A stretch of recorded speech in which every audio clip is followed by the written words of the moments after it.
All right, so we're going to do a viewer tournament, and the viewers are going to get to play Rook and 4 versus Rook and 3.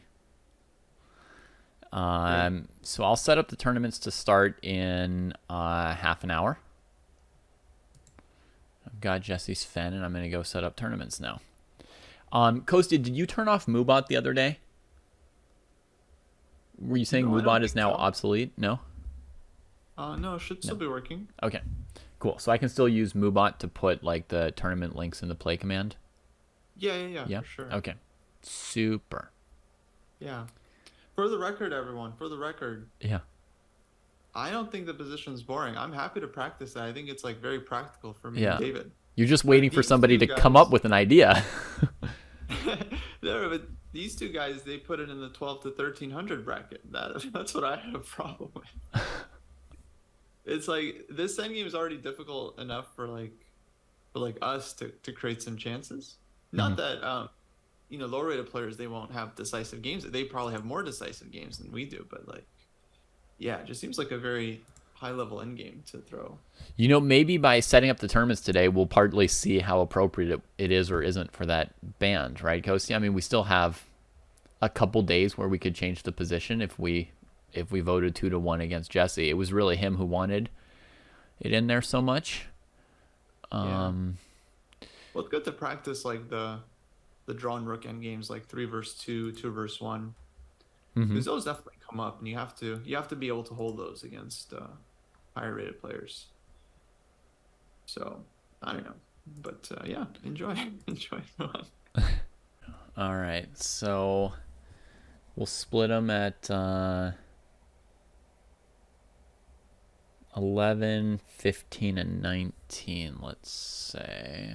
So 1900 plus endgame sparring. Score based, unrated. Time control. I'm going to give them a different time control than us. Go 10. Yeah, I feel like we should have played 130 for that one. Uh-huh.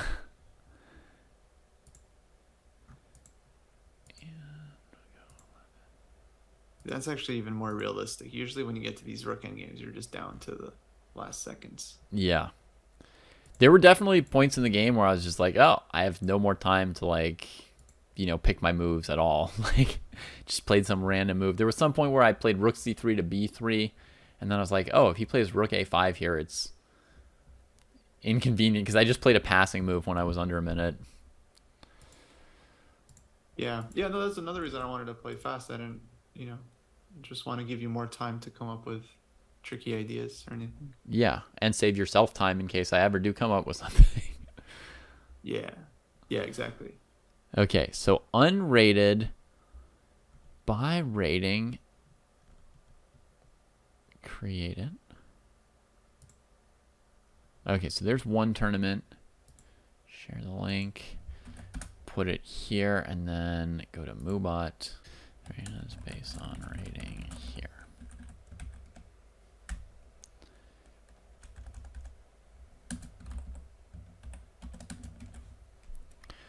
Okay, so there's the 1900 plus arena started. Now let's go back and make another.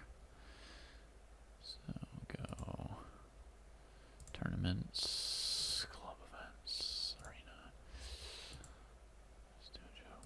I'm pretty sure that getting the pawn to h5 like I did is like a little something, but I didn't know at all what to do with it. But yeah, it's the one thing I knew because Sam told me about it like a month ago. He was like h4, and if they don't take, go to h5, and he said it was good, and he knows for sure. Oh, the 4 versus 3. So you put the pawn on h5. He said getting the pawn to h5 was like a way to put black in some kind of danger. But against g5 or against g7? Yeah, against g5. Oh, gotcha. Yeah, pushing past like that and making the h6 kind of a target. Unless I'm so bad that even after he told me whatever he told me, I misunderstood it, which is totally within reason. Yeah, I don't know. I mean, some f4 somewhere definitely seemed like the way, but I didn't see how you get it in without splitting your pawns. Yeah, and once I don't have the F pawn, then I can't, sack and come through with king g6, king h6. So I didn't really see how that was going to work out for me. Maybe, as Jesse said, if I somehow don't recapture the pawn in f4, I can like run around it. I didn't think of that during our game. Yeah, and then I played h4 mainly because you played g4. So I figured, To all right, try a let's try different, h4. yeah. Yeah, I don't know. And then But got apparently that heavily was attacked for it by Jesse.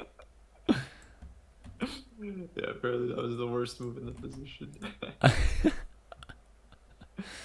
Looking back on it though, I do wish I tried e4. Maybe just keeping the pawns on like h3 and g3, but yeah.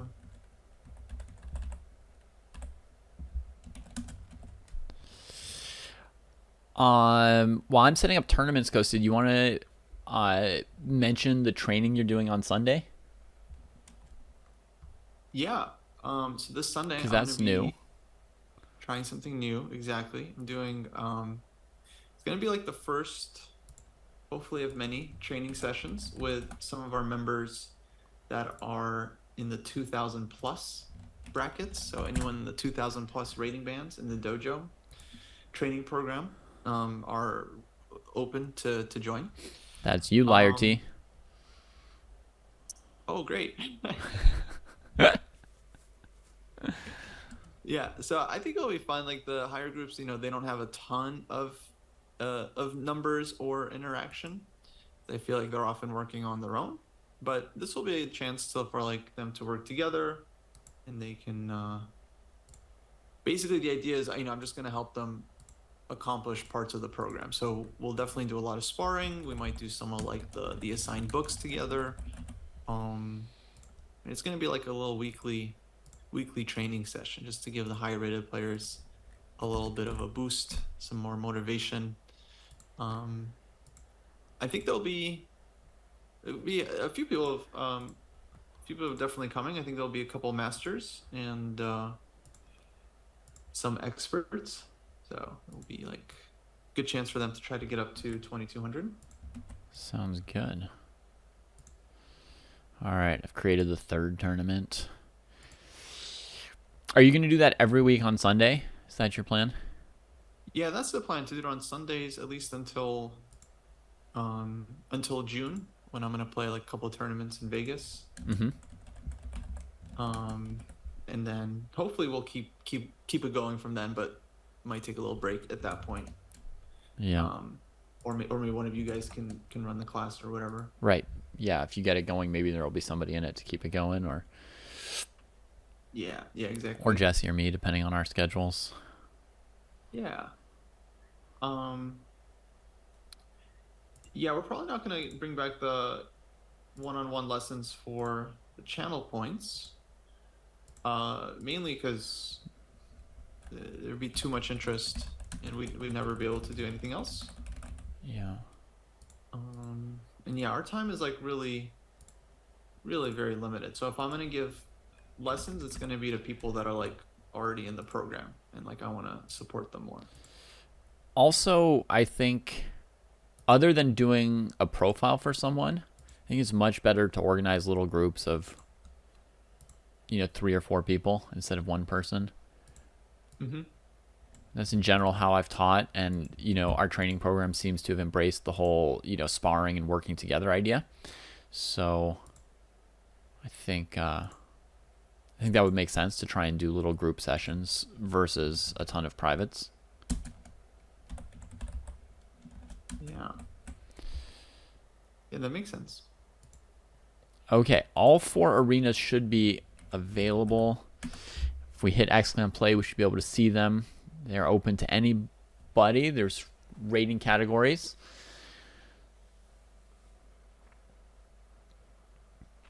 Hi, Man of Steel. Welcome into our stream. We're getting set for a viewer tournament starting in 25 minutes.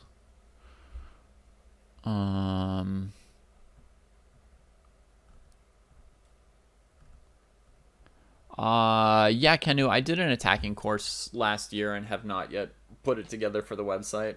'Cause there's just so much going on, as Kostya said, about our time.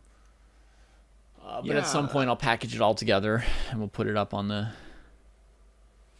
bit of a yeah. I mean, that was some great stuff. I feel like you should find a way to just get the videos up Yeah, because like those are already done, the videos are all already done. Yeah, it's just a matter of and then organizing the homeworks and putting them all in a row. yeah, but then just add that stuff later. Right. Do you think, Kostya, that I could put it up Gosh. like for free with the videos and then add a price once I put all the homeworks attached, or put it for like $2 and then raise the price to $5? Like, or are people going to revolt when the price goes up? No, that would make sense. Um, it's your course, whatever you want to do. You can make it available for training program members first. You can make it available for everyone. I probably wouldn't release it for free and then attach homework because, like, I don't know, people will watch it and then, yeah, not do the homework. Mm-hmm. Okay. You could do it like your fun and games course, just release it on a weekly drip. Mm-hmm. Yeah. I think that's good. I mean, I really do want people to do the work in between. So I do like the idea of releasing it piece by piece and kind of really emphasizing, like, dude, you're supposed to do the exercises, not just, watch 10 videos in a row and think you learned something. Yeah, no, exactly. So you could do a weekly release and then follow that up with a stream or something with like some homework or whatever.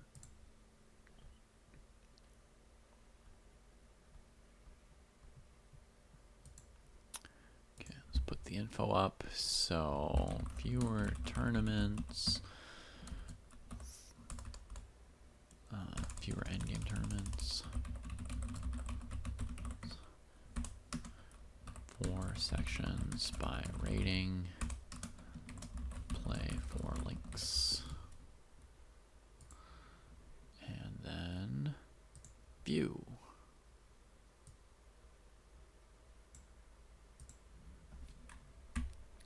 Okay, so now all the info's up, everything's set. What do you think, Kostya? Are we going to see anybody win this endgame today, or is it going to be all draws? I think we're gonna get tons of decisive results. Yeah. Do you want to stick around and watch some with me? Should I add your video to my layout? No, I probably won't stick around.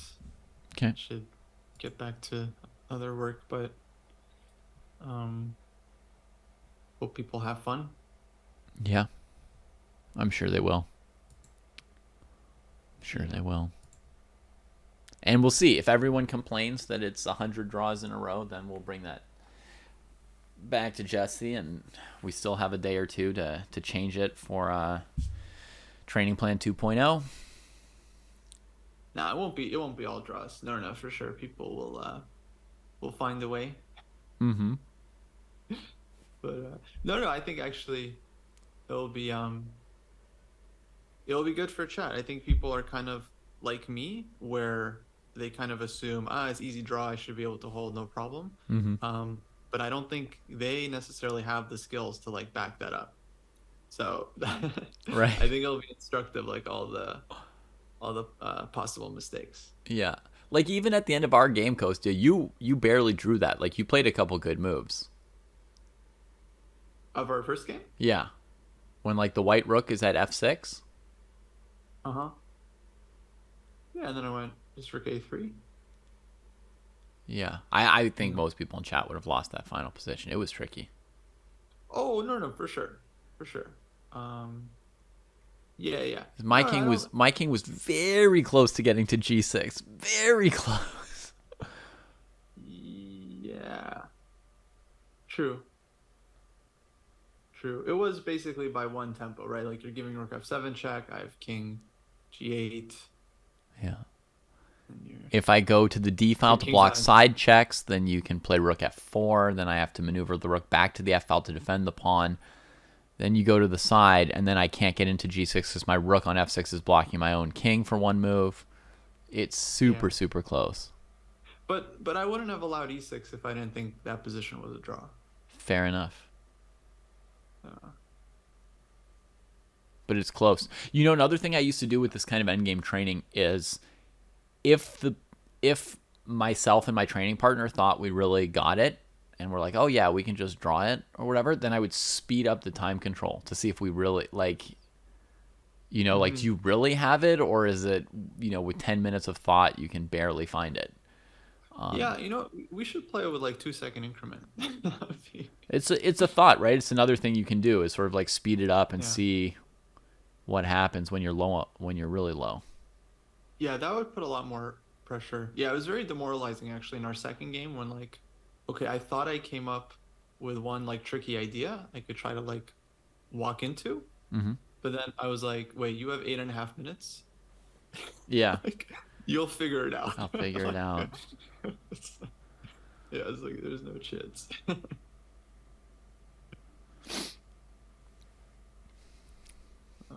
Yeah. But I still think like, yeah, I don't know. I think it would have been a better show if we had actually looked at some endgames beforehand and we like had some ideas going into it. Like if we had some more ideas, yeah.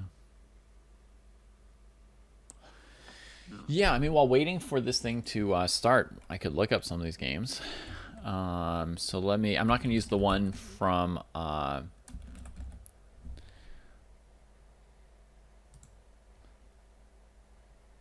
not going to use the one that that we're going to use today, the exact game. So I'll use a different game. But an example where somebody wins with the 4 pawns, right?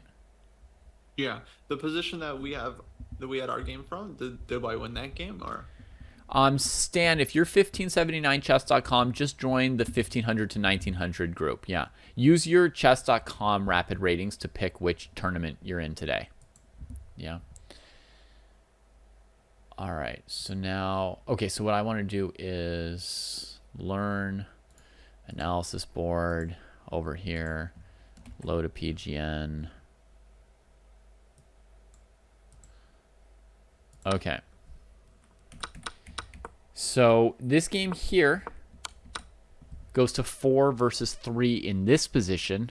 Kasparov's black, and look at this, Kostya. He even gets h5 in immediately, which is supposedly big, helpful thingamajig. Oh, yeah, this is one of the games I was thinking about. So did Paquette win this game? Yeah, he wins this game. Yeah, so this is why I was thinking maybe you should just go like e4, because I kind of had this in mind where White's king goes through like h3 and h4. Exactly. Yeah, let's look at this one. I want to see actually exactly how Gary blew it. Yeah. King comes up. So why does black not oppose the king's advance with king h6? Is like the first interesting question here, right? Probably just rook c7. Rook c7, rook e2, h3, king g7. It's possible, right? I think you probably get someone position.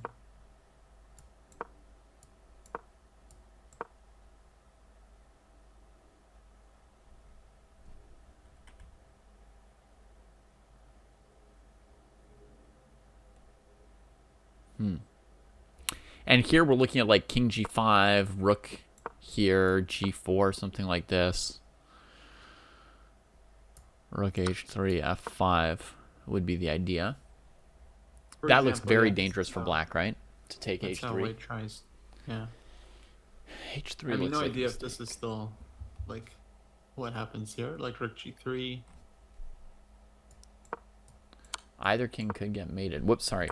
It has to go to f6. Oh no, wait, it's done. It's done. Yeah, king g8. Because king h7 you take, and king g8 you go king h6. Yeah. So that looks very dangerous already. King h7, rook check, king here. You can do whatever now, and your king's in. So taking on h3 is like a blunder, but okay, we could take, and then try and restrain that f5 move with rook e1 or something like this. Mm-hmm. We can't go E7. behind because of e6. So I'm just trying to get some checking distance. Mm-hmm. And rook e7 for white. Yeah. And now we need to hold as black. Hold our ground.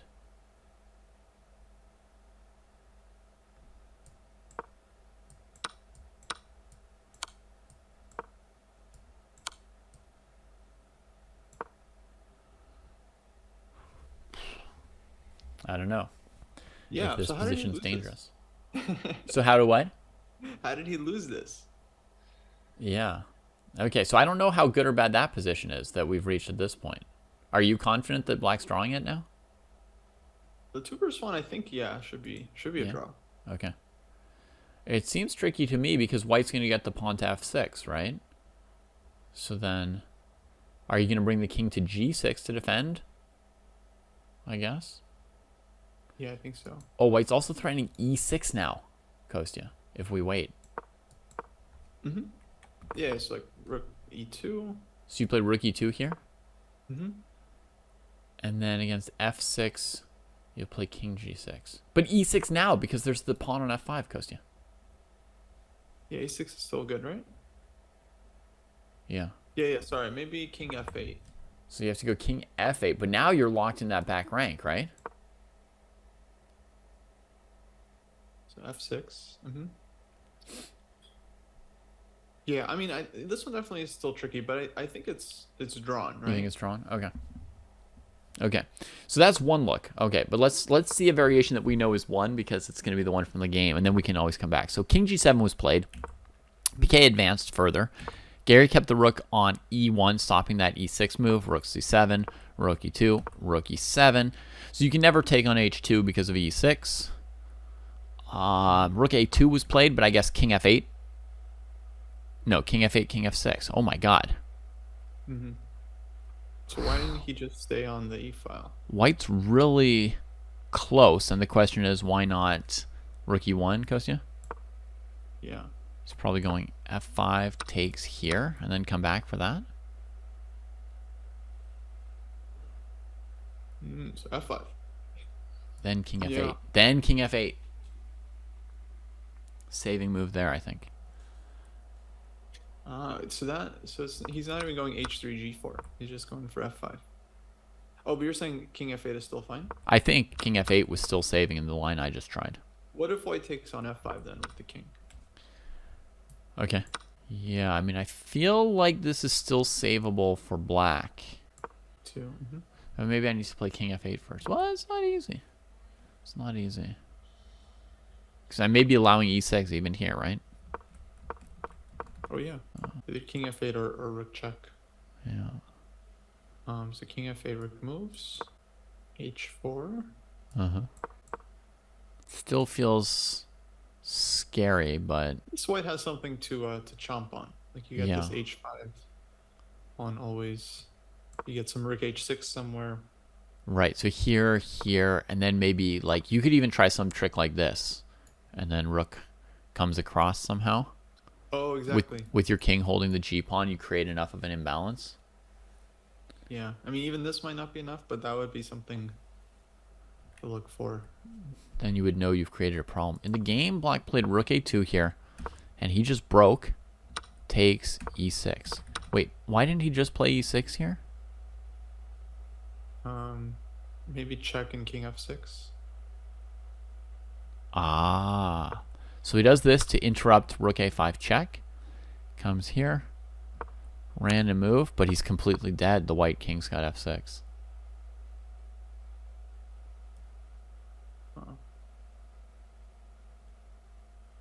Wow. Completely destroyed. You went for a bit of a similar formation, right? But you didn't. But your king got bogged down defending the pawns on like f3 and g3 and stuff. Yeah, I didn't quite appreciate the setup that I'd wanted. He left Because actually this was like the one game that I've maybe seen before. Mm-hmm. I definitely didn't remember, like this f5 break and all these ideas. Very interesting. He uses the h2 pawn. I mean, we can learn a lot from what PK did here, right? He left the pawn on h2 instead of gaining space with it. Jesse's main plan, h5, right? But since he saw black already played h5, he just leaves it here. It anchors everything, and as long as he's got the e6 threat, black can never just go and eat h2. So everything's defended while he brings his king up. I mean, Gary's defense looks, approximately correct, right? To a quick inspection by an IM. Looks like he's sort of doing the right thing. He's put the pawns on the squares where white has to trade them to advance, and then he's kept his rook very active on e1, mining that e pawn. Yeah, it's like a very stereotypical kind of rook formation. I do wonder. Yeah, I wonder where he went wrong exactly. If he had somehow got his king to e7, with this structure, you could still check him on the 7th rank, push him back, and play king f6. I guess, though, with the king on f8, there wouldn't have been e6, and so he would have had more of a threat to try and tie white down. Okay, so here's a good plan.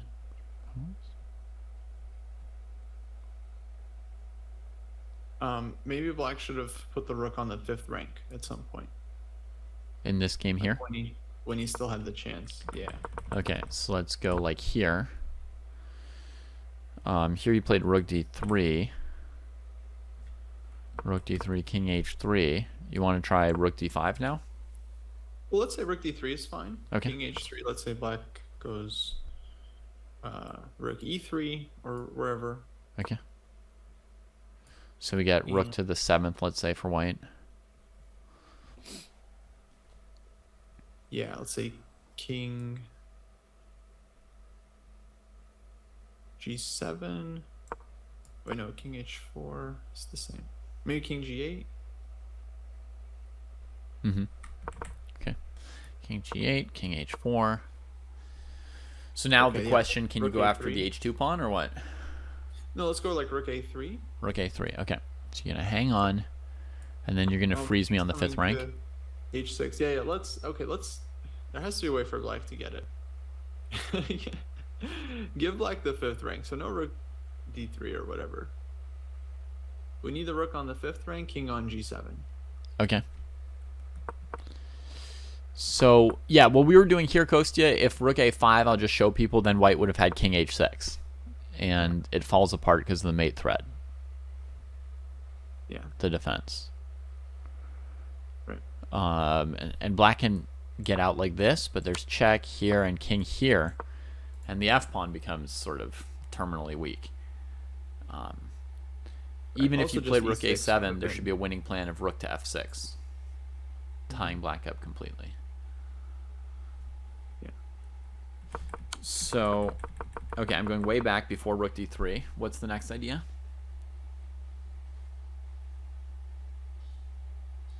Let's just play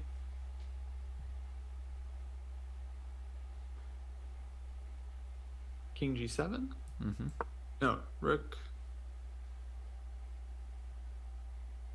All right, that's fine. Sure. I'll start marching the king the weird way. Up the diagonal. Right, let's go rook a8. Okay. Kingo bingo. And then rook a6. The king continues. And rook a5. Okay. So now we get the Situatsk. Go to the 7th rank. No, black just shuffles on the 5th. Okay. So king can't move because it's defending f7 and h6 at the moment. So that's the only square. So it's rook b5, etc. That's the defensive setup. And now the plan for white, Kostya, in this position would be rook e7 to defend the pawn and then interfere with f5. By the way, folks, tournaments start in 3 minutes. So find your link that Rook Handler just provided. Join the right section. Get ready to buckle up your seatbelts and monotask on your own little games. You get to move the rooks around in circles, and then every 10 or 20 moves, maybe push a pawn. So why would still have this f5 idea? To pose problems. Yeah, even here. even here, it's not easy. Yeah. Oh, but on f5, isn't there rook e5? Or no, we're still losing there. Yeah, that's still losing. I looked at that in our game, actually. Mm-hmm. That rook e5 move. In a similar position. Seth, you guys are getting a slightly different position, but basically the same. It's also rook and 4 versus rook and 3. You're getting the position that has been added to, that is in theory being added on May 1st to the 12 to 1300 cohort as their endgame sparring position.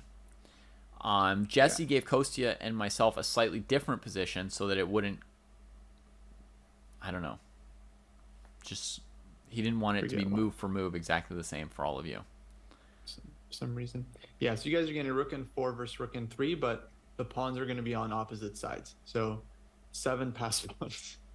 7 passed pawns. Woo! Actually, that is missing from our curriculum, Kostya, is a race endgame. True. Yeah, look at that. That would be interesting. Oh, that's right, folks. Vote with your eyes. That's a huge miss. That's a huge miss because there's like the endgames where you try to suppress the counterplay and win by inches, and then there's the endgames where you can't suppress counterplay and each player is doing something on a different side. Those are wild.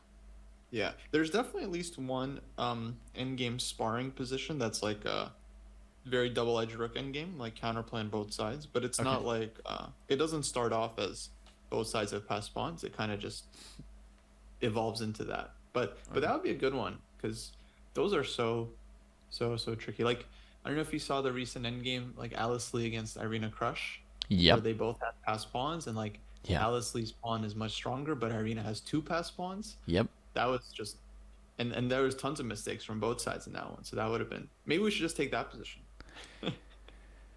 The positions, sorry, Rook Handler, you should join your section right now. You should join by your chess.com rating. Not by your cohort rating, but your chess.com rating. Yeah. Okay, so tournaments should be starting.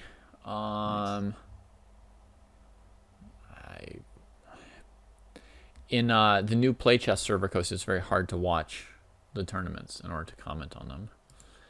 Let's see. Here's the under 1,000. That one's going to get canceled. 0 players. Or under 1,100. How can I find the other tournaments? I guess by clicking on their links. I'm not going to blame Dripman or anybody in particular. Okay, this tournament's been canceled. Not going to name or mention Dripman. Let me see if one of the other ones has got games started. Click here. I mean, you have to find the link and copy paste it to go find the thing. Okay, the 1900 plus starts in 10 seconds.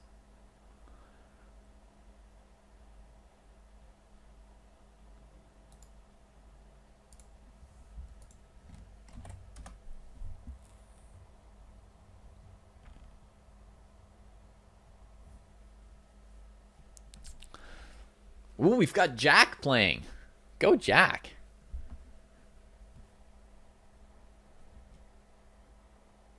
That one starts in 44 seconds. Why do they all start at different times when I set them to all start at the same time? Kind of random.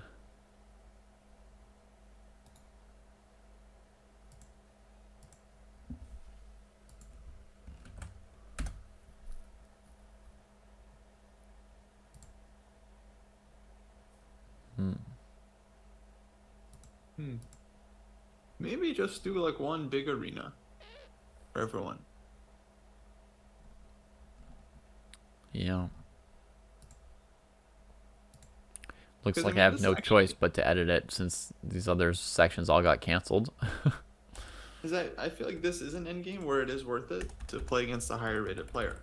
Because if you play well, you should be able to hold. And it's not like that complicated that someone's just going to get crushed without any idea why. You think? Good luck, Stan, and everybody else. Foos is saying 1900 plus has been canceled. So then we'll invite all the 1900 pluses to join the one section that is held. Yeah. Oh, yeah. Are they actually restricted by rating, or are they just named like that? They're just named by rating. The arenas don't let you actually set ranges. So everybody's welcome in the one section that we have here. I'll edit the info for those coming in here. Join the arena.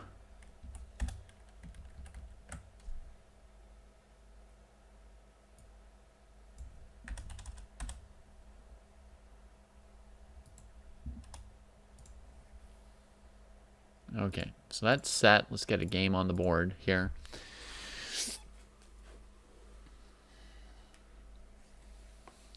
Banausos versus Dan John. All right. Nice. Yeah, folks, you have to make your first couple moves pretty quickly. Otherwise, it just aborts your game.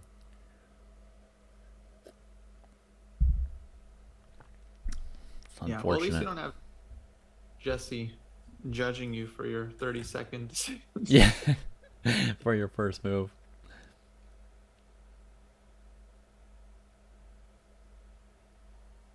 Carlson on who he thinks or hopes will become world champion. I don't care. Really? That's what he said, yeah. Jesus. Jesse's not going to like that. Really just trashing them. Is he even going to watch the match? Did he? I don't care. It doesn't matter. Yeah. What event are you asking me about? I totally forgot about it.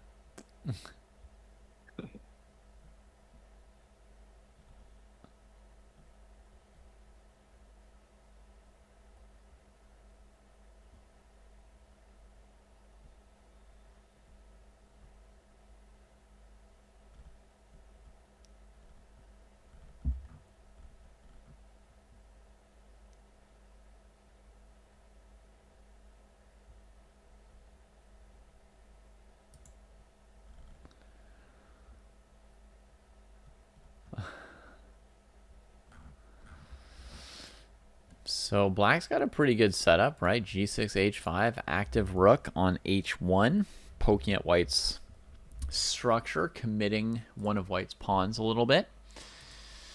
I think we're still just waiting to see somebody pull a piquette and give us some worries and some concerns.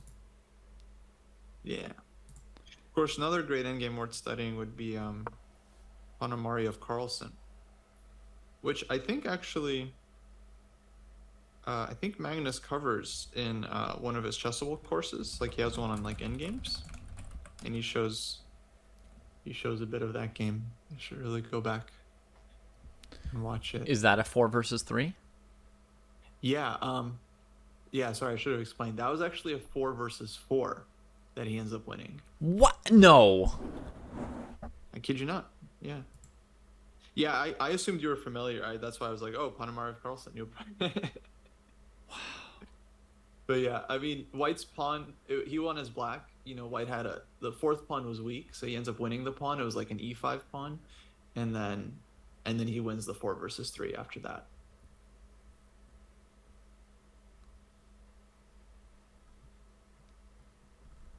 But it wasn't like, white structure wasn't like 100% healthy. Gotcha. I think I might have the wrong link left here. Oh, sorry, Marco. The link had gotten mixed up. I had the wrong link. This one here should work now. Thank you for that. For warning us instead of sitting confused in silence with anyone else.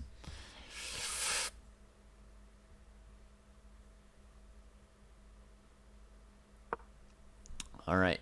Banausos expands the e-pawn. The rook anchors the structure. These pawns begin to build.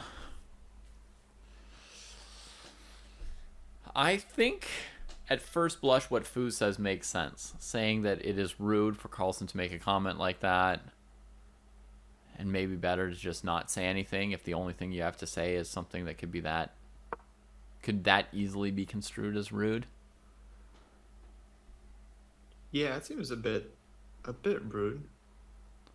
I mean, there is an element of just sort of, well, I'm saying the truth, right? Yeah. Well, I don't know if it's the truth. Like he's obviously gonna follow the games. Like there's no way because he'll watch like games from like open events. I'm sure he's just interested in what happens. Uh huh. Uh, but I think he was more responding to the question of like who would he rather be the next world champion? Uh I huh. think that's maybe how he interpreted it. Like, does he Right. want Ding to be the next world champion or Nepo to be the next world Yeah. champion? And maybe he genuinely has no preference. Maybe he, you know, Right. doesn't want to pick a favorite. Yeah. I mean, in that sense, it's only the same as my answer, right? I I don't have a preference between the two. Yeah. But you didn't say I don't care. You said like you don't have a preference. It's different. Yeah. You're still excited, you know, if the match is exciting. Yeah. I mean, just if any one game is exciting, that'll be fun for me. Right. I think we're gonna get a lot of Catalans. Maybe because both players play it, you know. Mm-hmm. It's gonna be. Catalan's a good Hopefully, opening. it's not. But hopefully it's not like every game. The Catalan's full blooded. Yeah, no, I mean that's true. It's better than the Berlin for sure. I'm curious who's on the teams and what openings they're planning to play. Yeah. I feel like Ding barely came to this event. Like here he is in the World Championship match, and it's like Mhm. he didn't qualify for the candidates. He was literally inactive on the rating list, right? They banned Karyakin, had an open spot. And he's like, okay, I guess I'll do it. He found like a few friends like nearby to like play a few games with in order to qualify. That's like what I once did to try and get into the US Junior Kostya. I played like a few games with some friends to see if I could raise my rating a few points to get into the Mhm. top 10 juniors or whatever in the US. And I played like 8 games and gained like 2 rating points, and it didn't really change anything. Mhm. But it was kind of like that. It was like very, very low effort, you would say, right? Right. It Yeah. wasn't like somebody even organized a tournament and flew in actual opponents for him, you know? Right. Just like whoever was hanging out, you know, maybe they were like playing League of Legends in his living room, and he was like, "Hey, want to play a FIDE rated game?" And they're like, "Okay, sure." I would be super curious to know like whose idea was it? Like did Ding call them and be like, "Hey, I can actually qualify," or like did someone call Ding and be like, "Hey, did you know you could qualify And he was like, if you want?" "Sure, so?" And they're like, "Well, maybe you should." Okay, I play. Yeah. And then in the Canis tournament, he didn't make it, but then Magnus dropped out, right? So like 2 people had to drop out.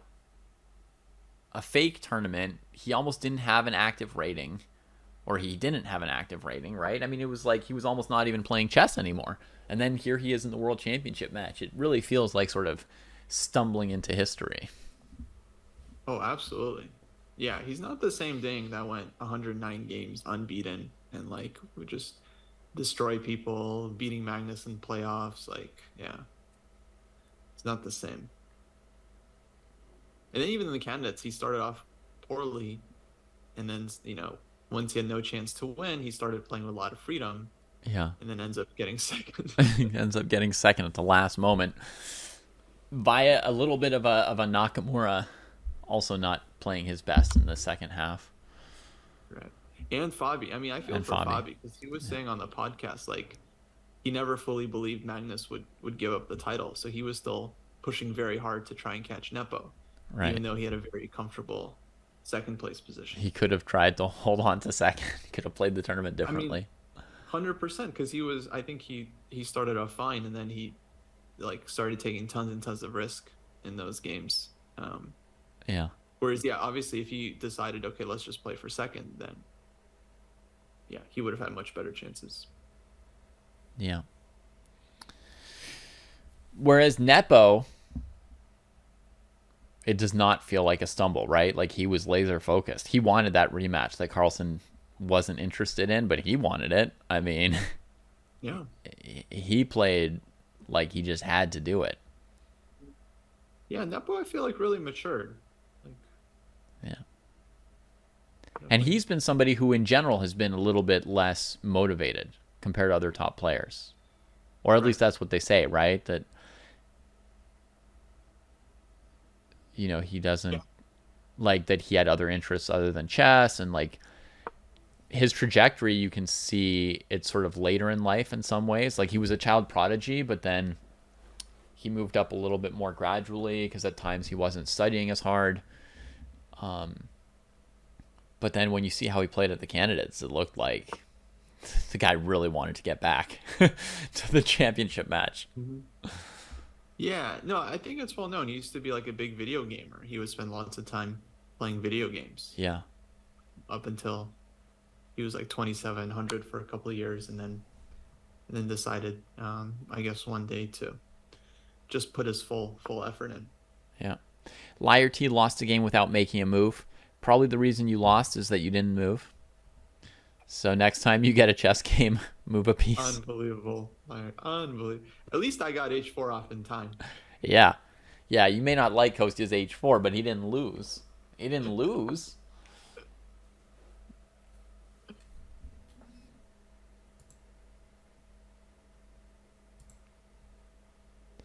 You know who's winning our tournament right now, Kostya, is Jack.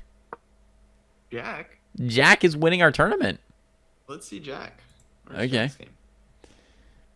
Jack already has 2.5 points out of 3 somehow. Wow. Which is excellent. Has this position here against Marco. If I click on games that I'm watching, can I go back and forth between these two? Ooh, I figured this out.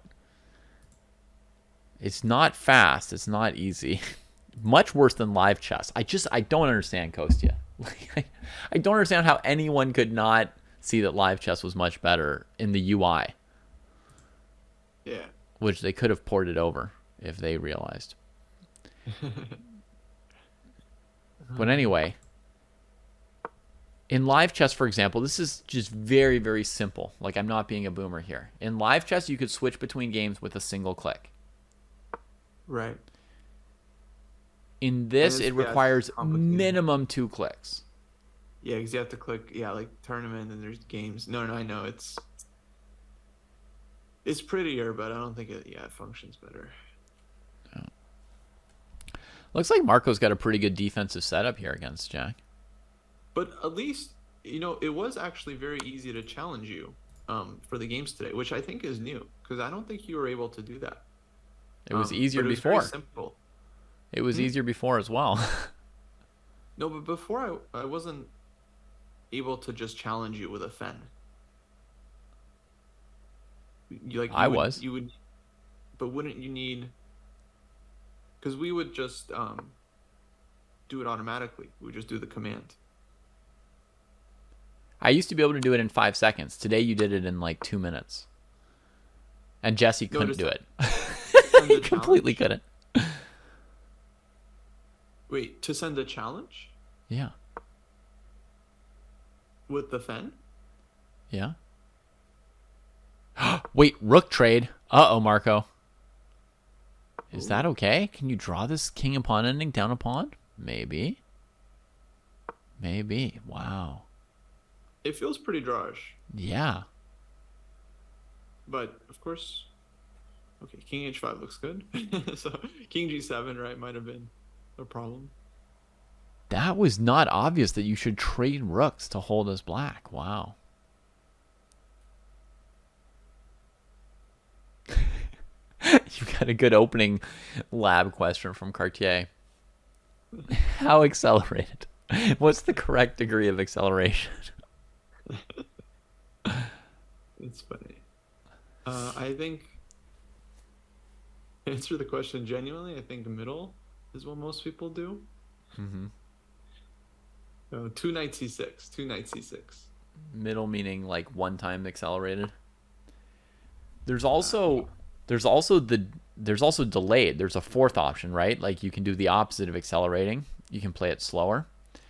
So a fair number of people will play something like a Najdorf or a knight c6 d6 classical Sicilian, and then if their opponent plays a line like bishop e2 or knight b3, that kind of thing, then they'll play g6 on move 6. Yeah. Yeah, that would be quite delayed. Yeah. Okay, it looks like he's got this one. Let's check back on our other game. I mean, by this one, I mean Marco, I think, is holding it nicely. See how Banalsos is doing against Dan John. So far, Dan John is defending perfectly as well. Mm-hmm. Let me just see the moves that we may have missed. So White chose this g4 move, but they weren't able to cross the fourth rank with the king to play this f5 move. Think there would be any hope in doing the Piquet plan here, Kostya, of like king g3, rook f3, king h4? It seems implausible. Yeah, black keeps the rook on the fourth. Then if you play king g5, puts the rook on the fifth. Then I want to play g3 and then bring my rook back out to c7 eventually, somehow. But I have to watch out for f6 check, huh? But it's clear that this setup without h4 gives white way more chances. Because you have this road for the king. Yeah. Until we check out some Carlsen game where he does it a different way, and then we think that provides good chances. Yeah.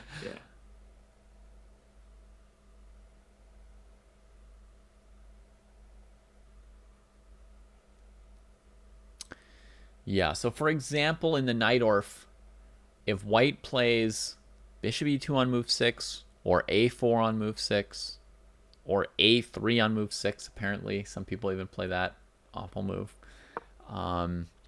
then black could just start playing a dragon there. Right. But it's not a true Dragodorf unless white goes for the Yugoslav attack.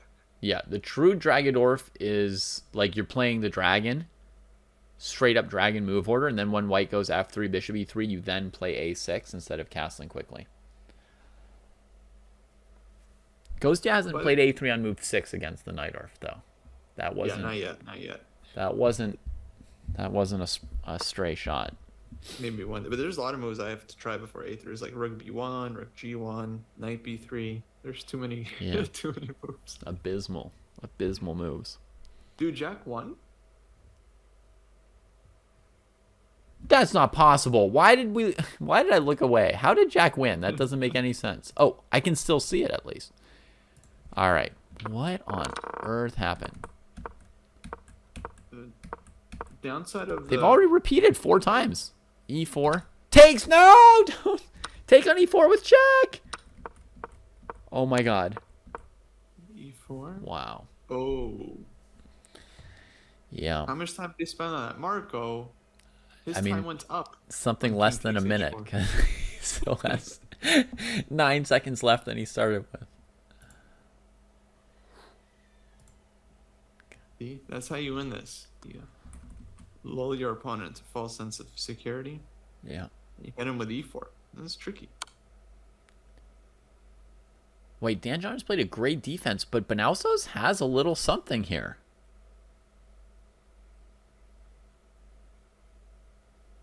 Oh my goodness. Is it possible to catch Jack in this tournament? And is it possible that down to the 2 versus 1, Banalsos is now winning? This one is very close. Rook g7, king f5, Rook f7, rook f6. Yeah. You'd have to try king d5 is going to be like the best defense. And even there, it seems like white should put the king on g4 and then play rook f7 to f6, and it should be winning. Holy moly.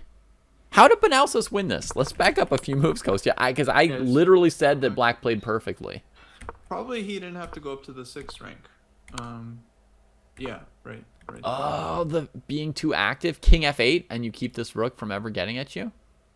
Mm-hmm. Yeah, that's definitely a typical mistake. All right, there's one, folks. Instructive. That is crazy. So king f8 would be a draw here, Kostya? King f8, king g8 both look like draws. Wow, that's really instructive, Kostya. I think a lot of people would try and keep the king active. Oh, man, oh, man. Banalsos worked hard for that. Yeah. That's super instructive, folks. I mean, less than 50% of us would have known to go back to f8. Kostya saw that in 1 second. Well, I didn't see it. I just knew already. Well, anytime somebody sees something in less than a second, it means they just know. Right. It's like when you see a tactic in 1 second, it's because you've seen it before in the same position. Absolutely. No, that's right. All right, Jack is still going. Jack's very good at getting white in the pairings, Kostya. That's part of his secret to success here. That's funny. Yeah, good job, Analysis. Good job. I mean, we had this endgame that's like super imbalanced where black has a big advantage with the 3-on-2 queenside majority and like the weak c4 square. And the person who won that tournament, in their first 9 games, they got black 8 times. And that day, people were just not in a very defensive mode. So it was very, very few points scored for white in general in that day's tournament. Right. And so somebody got, they scored 8 wins with black and 1 draw with white or something, and they were just a million points ahead in the arena. Yeah, nice. So it's interesting, this moment where they're trading this h-pawn. It's too bad there's no way for Jack to go and attack this pawn. You would think the plan would be rook b1, rook e1, rook e2, and then king g4. Like, once your opponent has a weakness, the last thing you want to do is trade it. And that would probably force black to play f5, I think, to stop white's plan. Right, black could go f5 still. But at the very least, I think it is a good point. If your opponent has a weakness, you want to at least try to pick it up and force them to defend it, rather than, because you can go g3 at any point. Yeah. Oh, here's a sick move, Kostya. Actually, even simpler. f5 for white at that moment for Jack. f5 g5. This is really dangerous, right? If black takes on f5, then rook b4 to h4 is definitely progress. And if g5, now your king's got a road to go in, right? So now, you check, king comes back to g8 or f8, and then you just go. It's double-edged, but you're definitely doing something. Might be better to play e4 first, but, I mean, this kind of an idea can happen at some point. Yeah, it looks very dangerous. Could be sharp, but it looks very dangerous.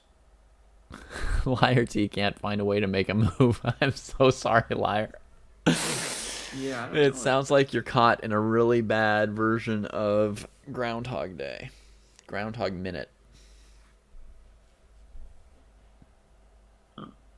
Yeah, I don't know why that's happening. I think most people are able to get games, and the games are, for the most part, starting normally. Oh. King's coming around. Look at that active king. Oh my god, Jack's doing it again, Kostya. Ooh.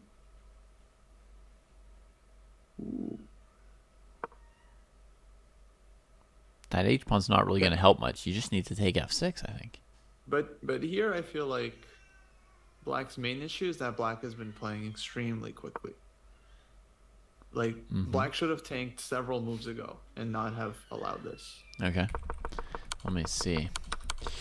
Up to here, this is all kind of reasonable. Maybe instead of this sideways defense of the rook, maybe the rook should go to a1 at this phase here, Kostya. Mm-hmm. Harass the king and pawns from behind on like e1 and g1. Yeah, I mean, even further, I think, like, let's see. When White's king gets to h5, if Black just puts the rook on the 7th rank, what can White do there? That's what Black did. No, but keep the king on g7. Okay. So here, not play king f7. Keep the king here. Yeah, just keep shuffling. Mm-hmm. Like rook a5. Check. You would go to f8 or something, not h6, right? Yeah. Mm-hmm. Okay, yeah. King h6, rook f7, rook a6, f5, and the king can come in. So let's go king f8. And now f5 like in the game, I guess. To try and walk the king back. Takes. And now, because king h5 is the threat, maybe you just play rook c5, a5, etc. Mm-hmm. Whoops, sorry. King could go to g8 maybe as well. Oh, but there is this trick then. That would be a blunder, king g8. No, yeah, on e takes f5, just bring the rook down. Right? Bring the rook down now? Just go rook a1, yeah. Oh, you're going to cut on the g file. Mm-hmm. Nice, Kostya. And maybe we can just think about that endgame. I'm pretty sure it's a draw, but like, if White just advances the king all the way up. Oh, king all the way up. Okay. Mm-hmm. Oh, you're wondering if White could ever sort of bust the king out with rook g8 when the h-pawn's a real threat? Yeah, I'm just wondering. This endgame is definitely a draw. Probably is, but without the f-pawns, it is with the king this close, but the f6 pawn's kind of hampering some maneuvers. mm-hmm. So I don't know for sure. But yeah, I imagine the biggest thing that people are doing wrong is just playing too quickly, rather than like they're lacking in-game knowledge or like they miscalculated something. Mm-hmm. I think just playing too fast is the biggest mistake I've seen so far.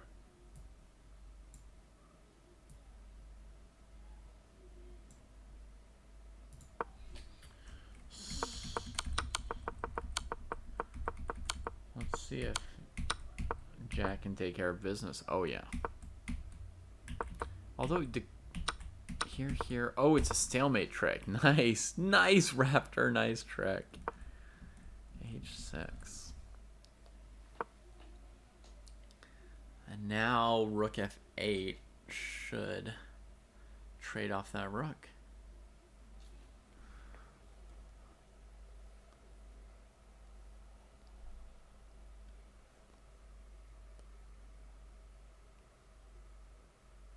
Well, Black's losing most games we've seen, Opeshach. Yeah, have you not been watching the stream? Yeah, Black's actually managed to lose of the games we watched. I don't know if we want to count the one where Marco didn't take on e4. Check. I count it. That one, Black was really close to holding. He was very close, but I count it. In that case, Black's lost every game we've watched live. Yeah. That's a brutal tally for a position that is, do nothing special and you can't lose.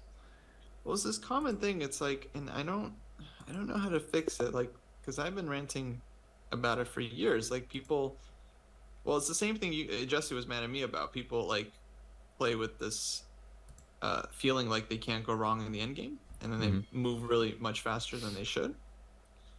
And then they end up doing it in like really sharp end games where there's like only one move. They just have this feeling that all end games are like simple, and you just take a look at the position and then just find a normal move. Okay, improve the king, improve the rook, and then okay, that's probably fine, and they just play that.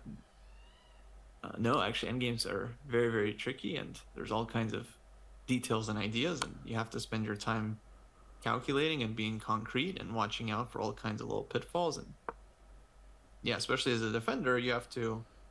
I mean, I was playing fast, but I was also spending a lot of David's time, of course, like looking for ways that I can lose and making sure that I'm avoiding any tricks. Yeah. By the way, Seth is like trying to get to the Lucena. He's very, very close in this position here. And to my eyes, Kostya, it looked like Rook H2 would get white where they're going. Yeah, but full credit to these guys for being down to their 30 seconds. Yeah, these guys have played a real full game. So if they make a mistake here, it's like that's completely acceptable because they don't have a lot of time. But the fact that they put the effort in is very good. Yeah. Seth, Should be don't winning. flag with the extra pawn. He's going to just flag? Yikes. Do you think he was still winning with F7 here? Yeah, F7. Why was F7 not played? What happened? He flagged. He just sat there and flagged. That's what happened. Is there someone at the doorbell?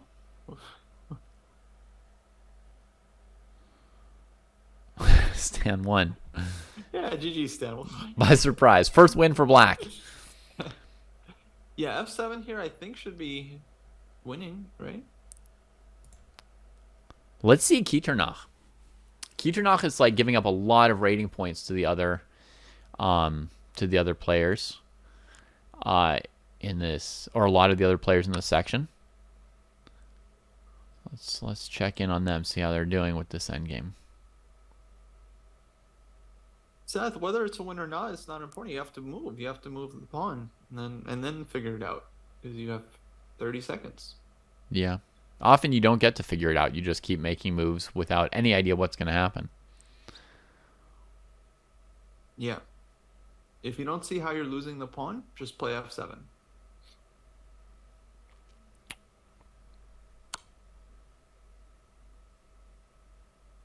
Oh, wait.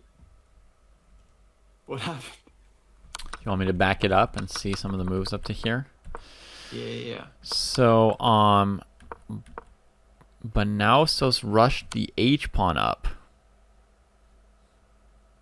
Trying to trade off a pawn, freeze white's pawn. And Kiternach chose to put the king in a bad position rather than making like a pawn trade or something. So now black should be defending comfortably.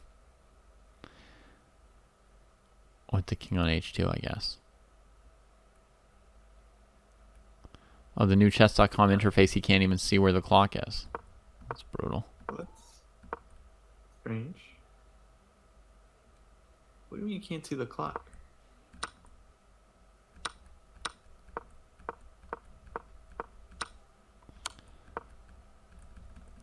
Yeah, that king position on H2. Costing white there, and despite the king on H2, white tried to fulfill the obligation of the person with an extra pawn, right, Kostya? They tried to say, like, I've got the extra pawn, I will bust out, I will do something, and play G3, and after rook F3, white's just going to be worse there. So better to just move the rook around in circles at this point, I think, from white's perspective. Yeah, probably they blundered G3, rook takes F3. That happens. Seth, after check, I think you only have one legal move there, right? King G7. Mm-hmm. And then you're threatening to promote. If black goes rook A7, pinning your pawn, you'll have King G8. And then that's it, right? And then pawn is promoting next.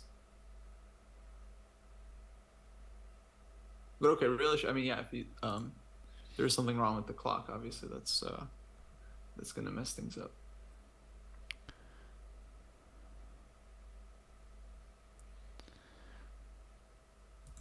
But at least he got to that position that was winning.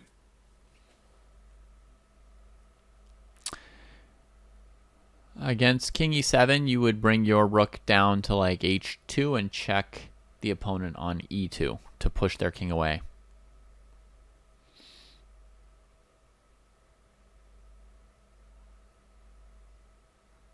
Wait, king e7 where? He was saying like rook check, king g7, king e7, I think. Then white promotes.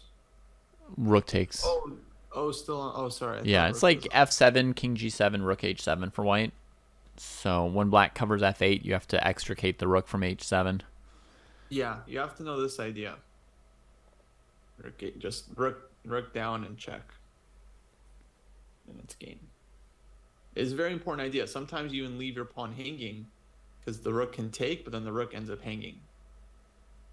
So imagine white's king is on g8, black's king is on e7, white pawn on f7, black rook on f2, and then white's rook is on h7. You would bring, I'm just talking a set basically, so you can look at the position. You would bring the rook back down to h1 there. That would be probably the only win. The idea that you leave the pawn hanging, but then you have check and you'll win the rook. Nice move from Opeshach. He's going to try and stop that rook from harassing his e-pawn. If the pawn were on h2, Kostya, he could go rook e7, king g5, f4, and it would be the piquet position. Yeah, we'll accept the h pawn. So yeah. More like our game, our second game. All right, rook e4. So this may free up the king for some adventures. Rook g1, nice move, Real Raptor, nice move. That's where I would have gone. Yeah, rook g1's good. Just slowing white down. Okay, e6.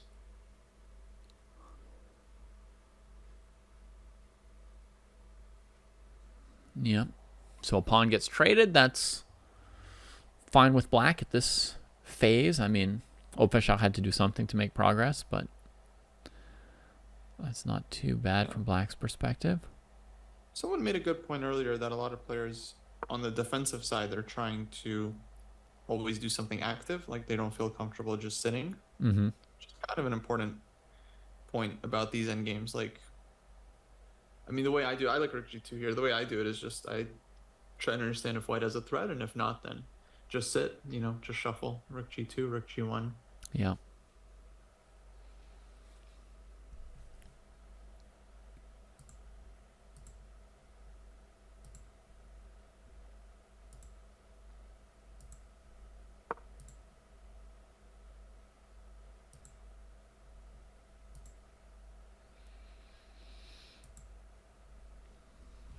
All right, let me check the standings for a second. Holy moly, Jack has 7 out of 8. Marco is in second place and Opeshach is in third place. All right, so Opeshach makes a move with g4. We get one more pawn trade. And now Real Raptor needs a really good move because Opeshach has a threat. No, he allows it.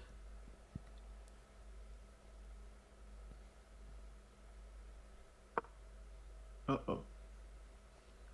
The idea of attacking the pawns from behind had served him well up till that point, but I think in rook endings you have to be so quick and flexible about switching between techniques. Yeah, but again, it's just like the playing too fast, right? Rook h2 is played like really quickly. Mm-hmm. And for sure, there was enough time for black to figure out a better defense there. Mm-hmm. And even still, people are just going to continue blitzing in such endgames. Blitzing it out. All right, Opeshach moves up to a tie for first place with that win. Let's see, we got a game between Stan and Jack. Stan playing super fast this game. But he is going after that h4 pawn as I recommended. So that part looks good.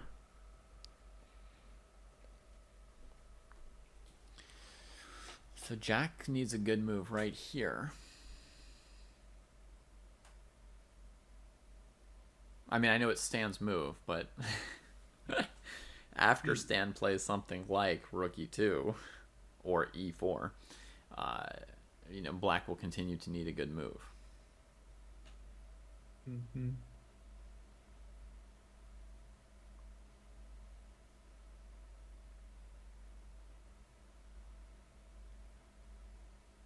Well, for a shock, you were saying position is dead draw. What happened? You won. How could you?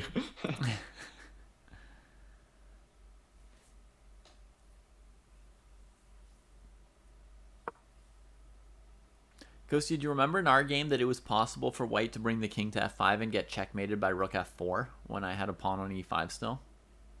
Yeah, in fact, I was already thinking about what I would do if you had blundered that. Mm-hmm. What do you mean? Like whether or not to take the checkmate? Yeah, because I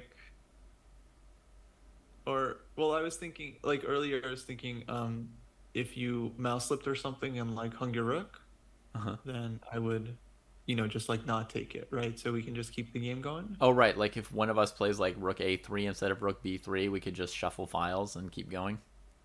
Right. And then I was thinking, oh, he might blunder the mate.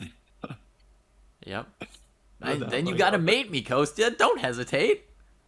I was probably just gonna wait, and then I I was just thinking like I thought you might even just like resign if I just waited. Okay, you could let me solve the question for you. Yeah. I'd probably resign on my end. Uh-huh.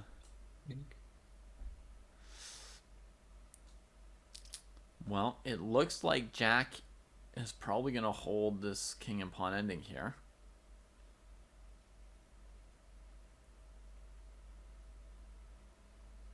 Yeah. Yeah, this is a good one where it's like if any side tries to do something, they'll lose. So it'd be good.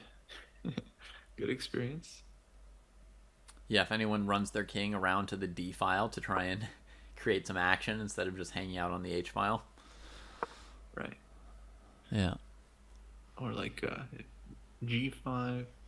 This isn't really the opposition, actually, Dan. No offense intended or anything like that. But what this is just like a beachhead that's too narrow. That's what it is. Nobody can get through on this file. So, for example, if white goes to h3 and black goes to h5, black has the opposition. But white can just play king g3, and you can't flank white because you can't go to i4 with your king. You can only make use of the opposition if you've got room to flank your opponent. Otherwise, the opposition is sort of nothing. So what this is there's just only room on the h file to try and get through, and one file's not enough.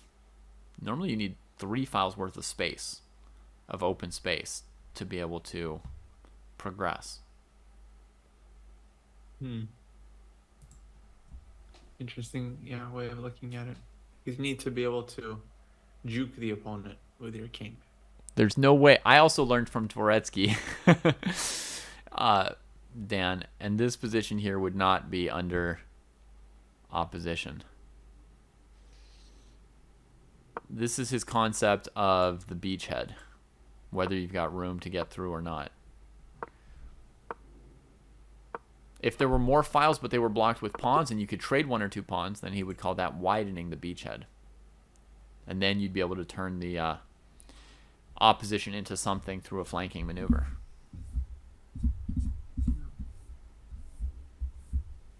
Yeah, you got to draw. Nice. Our tournament leader hangs in there and shows us how to score 1 more point with black. Let's see what other games we still got going. Seth and Shrubs. Okay, that's a cool position. Slightly mixed up structure. We'll see if Seth can make anything out of this. King h5, rook h2 would be like what Kostya and I were just talking about.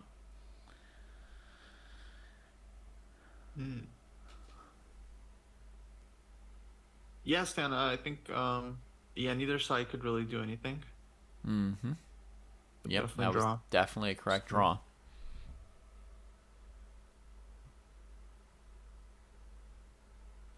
Oh, should we see what happens, Kostya, when two unstoppable minds face each other? well, what do we got? Well, we've got Jack, who's won every game with white so far, and we've got Opfeshach, who says that there's no way for black to lose. They just sit there and move Ooh, back and forth, and it's a draw. here we go. Unstoppable minds. Yeah, Unstoppable minds. I want to know what happens here. This is more interesting than other matches. I think. Unstoppable minds. It's like Lonely Island wrote their promo for them at FIDE. You know that like Sometimes, incredible thoughts yeah. song of theirs? Incredible. I do feel like sometimes like someone in FIDE just has like an idea for like a slogan and they're like, all right, let's just do that. And then it's just like they're like one pet project, like this like slogan. Yeah. Also, since we know that Lonely Island are not writing for them, I will point out again that they're not a native English speaker. Like whoever's like this is what we should run with, and everyone's like, okay. Oh, they're playing it fast. Opfeshach is backing up the claim that there's not really any danger by playing black's moves really quickly.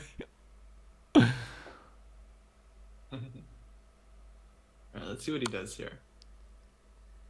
Just a moment. Maybe we could make a parody song. Unstoppable minds. Um, what would that fit?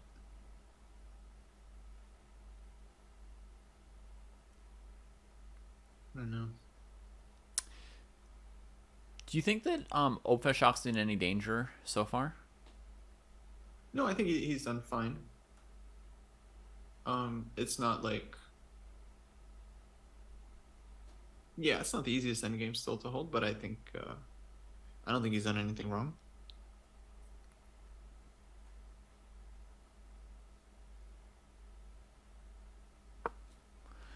So white can box him in with g5. Yeah, it's an important idea. That's what I was thinking at first. But then I was thinking, what do you do if black just keeps shuffling?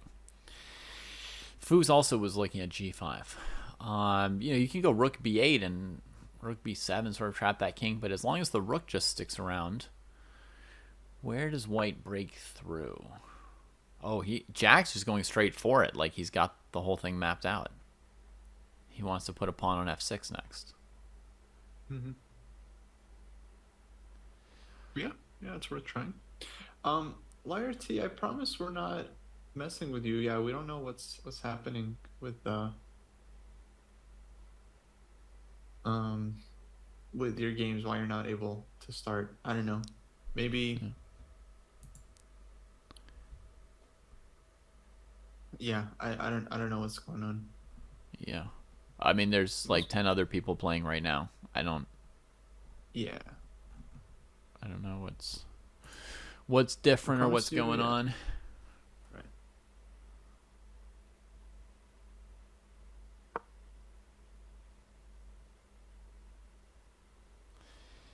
Well, the starting position is white to play.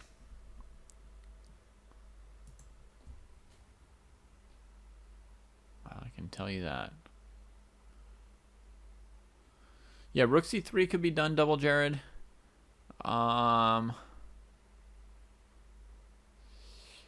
I think he's thinking that white's king was happy to go to g4 anyway, so he's just preparing to bother from behind, Opfeshach is.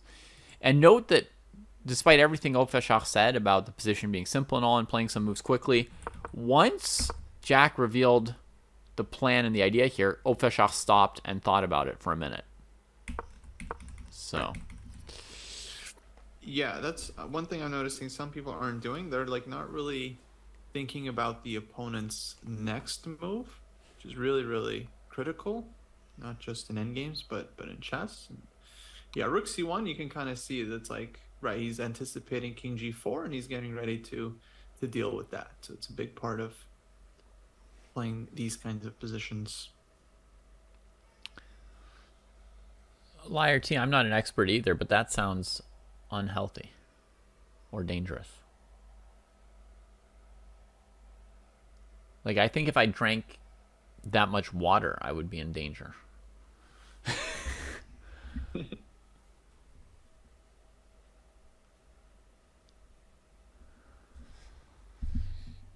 I might have to go to the bathroom.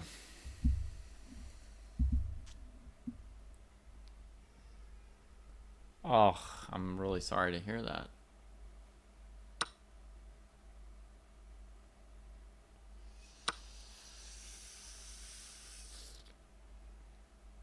You yelled at the CEO. That sounds like a good day at work. How much better does it get than that? Yelled at the CEO. He works for Tesla. He does? No. Just that would be a funny detail. That would be even better.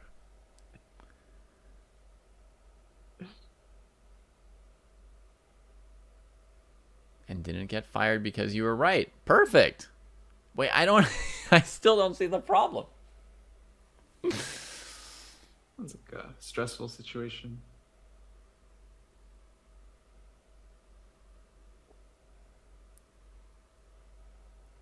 Actually, that's a very good double, Jared.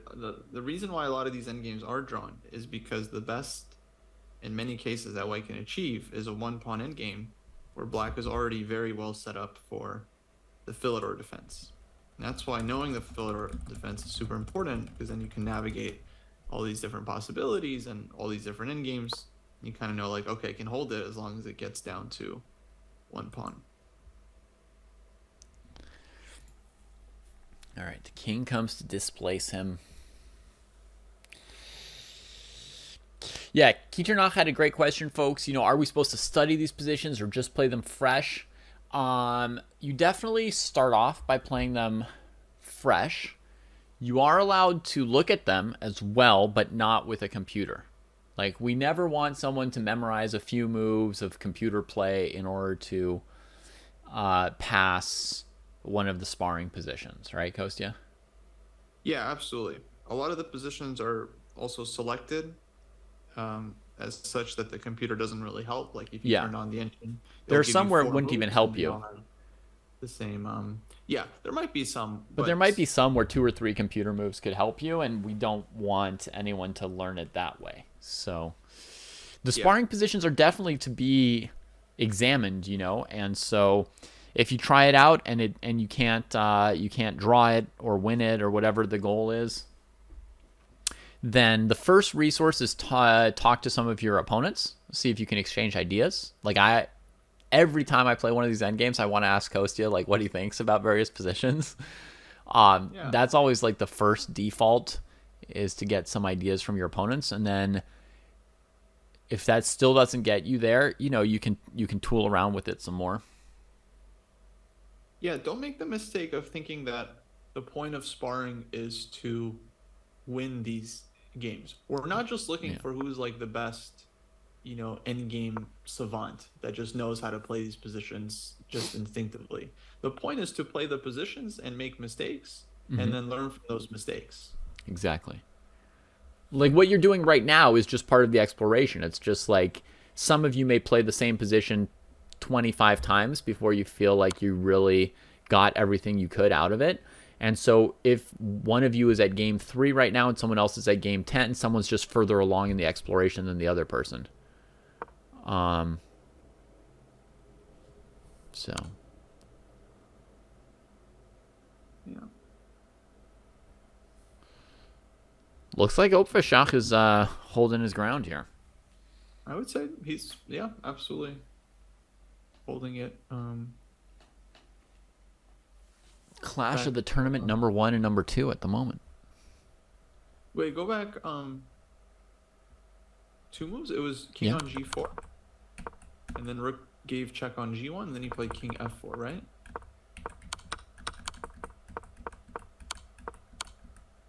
The king has never yet been checked on g4. Oh, sorry. King was on g3. He gave check, and then it went to f4. And gave another check. You could take on g5 there, right? That would have been... Rook takes g5. Very, very nice idea. Yeah. This is a good idea to be aware of. F6 check, preventing black from playing F6 check, and then white can win. That would have been nice. Very cool. Very Oh, cool. Fischer Seb caught that one too. Nice. So instead, we're getting a big series of checks. Now here, Fischer should be careful, because if you just chase the white king all the way to e7, I would guess you'd be losing there. So he should not just give brain dead checks forever, right? Yeah, true.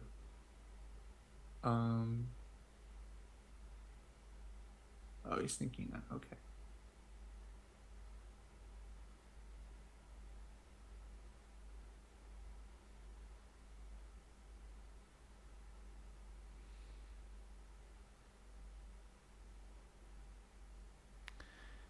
Yeah, I agree with Double Jared's suggestion for this position. I have a different move that I would play. Oh, yeah? Mm-hmm. Oh, Kostya. Very nice, Kostya. Wait a minute. Would you have done it? Wait, what were you thinking, Kostya? Yeah, rook e5 and f6. Because I see a really cool trap now. King e6 when black plays f6. Oh, king e6.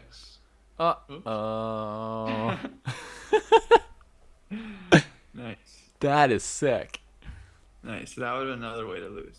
So Kostya's idea, folks, is pawn takes pawn, king f7, then you have to step back because you're in Zugzwang, and it's just a draw. But here it's dangerous because white's got more space and can just walk past it. And after takes, then king e7, very nice. And it's over. Hey, P-Mork. Lesterlin suggests an even different approach, which is rook a1. So you can give millions of side checks now. Switch to that. Yeah, rook a1's easy. Switch to the side. You like rook a1? Mm-hmm. Oh, Opashok played my first instinct, rook g1. Yeah, that seems fine too. Should be fine as well, I think. Good choice. Opashok has played this game quite nicely.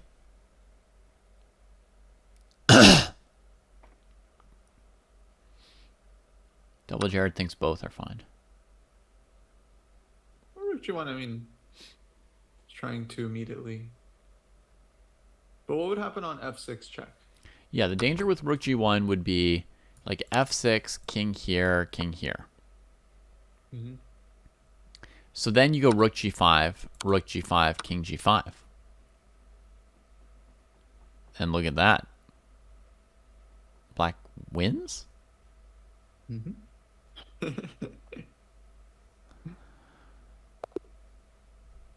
Drawn by insufficient material. They traded it all off. Yeah. Okay. Hey, Lesterlin. Hope you Unstoppable mind liked the video. Unstoppable Minds leads to a draw. Oh, nice. There were several cool traps in that game, though, right? The rook takes g5, f6 trick. The rook takes e5, f6 trick. Yeah. Yeah, never go. Can you F6. draw with king e5, king g6, king e4? Yeah, you can still draw Fischer stab. Good point. So f6 here, king d6, takes, king e5, king g6, king e4. Very nice. Very nice. Save. That's a good save. You preferred the Philidor video? Yeah. Well, if we bring him back in a time machine and give him some time to study opening theory, then maybe we can include Philidor games, but... Alright, let's see who's fighting right now.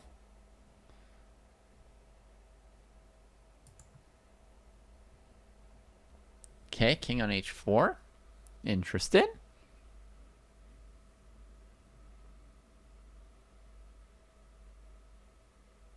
That's right, Charlie, because king f6, king f4 white gets the opposition right after they transpose to king and pawn, and then holds.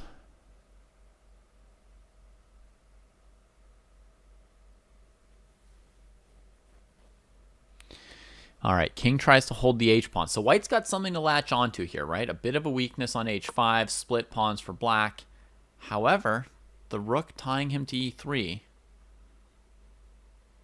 is not letting go just yet.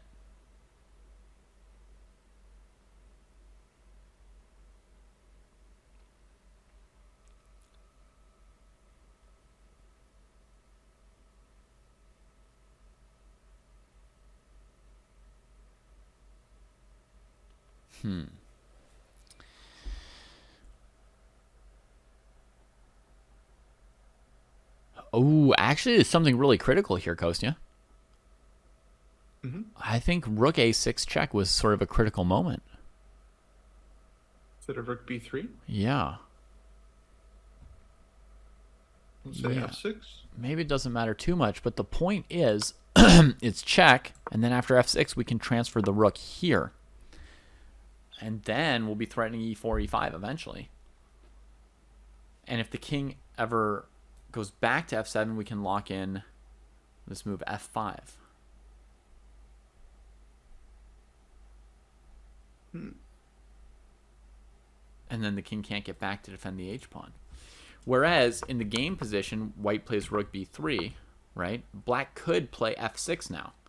And then... Yeah, I think still seemed like a draw there for black. Like rook f1, let's say. All right. So we go check, blocks, rook here, and you're just going rook f1, freezing me from the other direction.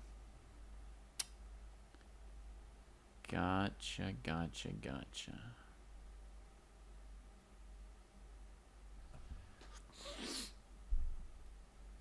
Okay, so then I would have to bring my king back. To free up the still a game. Still a game, yeah. You stopped me from winning for now. But I think there's a chance that this is a little bit more challenging because in the game, black could play that f6 move, right? And then I don't know how we transfer our rook out from where we are. I mean, I guess right. King g3, f3, rook h2. King g3, rook e2. Yeah, that would have been some progress for white. Maybe against rook a6 check, black should have just played king g7.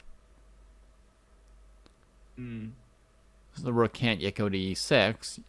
You offer a trade of h5 for e3, which should be reasonable for you. Yeah. In the hopes that white has to bring the rook back to a3. Yeah, that seems fine. Okay, David, I gotta get some lunch. Sounds good. It's been fun. Have a good one. Talk to you later. See everyone next time. Yeah. Bye, folks. Okay, here comes a check. And we get f6, not this king g7 idea that we were just discussing, trying to prevent the rook from coming over.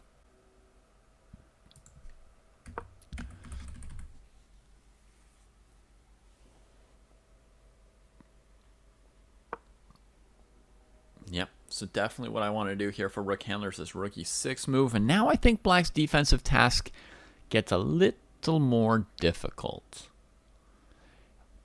Basically, white's threatening e4 winning the game. So black needs to play Kostya's rook f2 move, I think, because e4 has two threats. It threatens e5 and it threatens f5. That's why the game is trickier once the black pawns are split, because the king needs to defend both. See how if we play e4, f5 check, black would lose one of those pawns, basically? Okay. King comes up active. That's the alternative to rook f2. Here, white's going to have to go like this. Or e7, sorry. Or e7. And I think that's good for white too, as you'll see in a second. I don't think this king f5 defense is good enough. I think it had to be Kostya's rook f2, but we'll see in the following. Oh, actually, I may see a little bit of a defense for black even here after rook e7. Maybe rook e7, rook h2. Maybe rook h2 would be saving. All right, he tries rook e7. I'll be right back, folks. I'm going to take a quick break. I mean, very, very quick.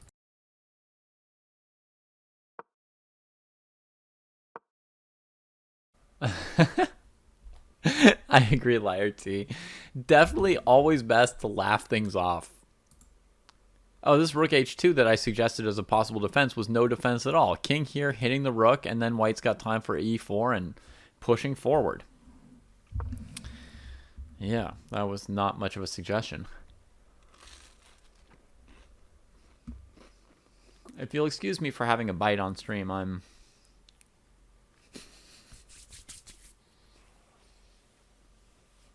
kind of in need.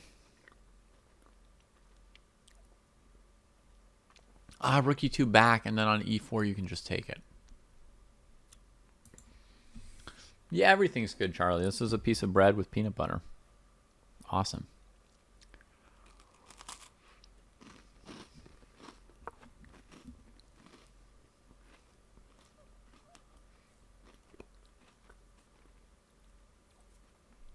Okay, white's going to force through e4.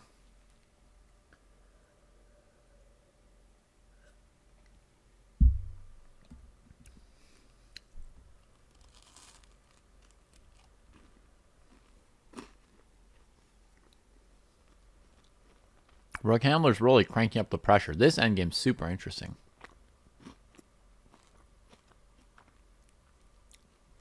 If rook h2 back, he'll play e4 check, force the black king off the f-pawn, and then bring his king to g3, right?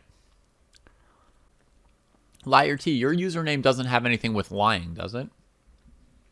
Seems like somebody who would yell at their CEO is maybe a very honest-minded person.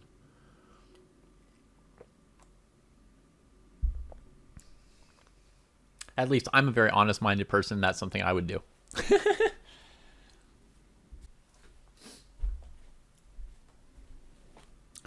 It's very difficult for black. Yeah, Jaren? Very difficult. Lee Art.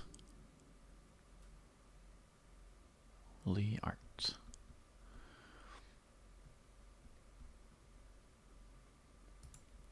Lee Art. Yeah.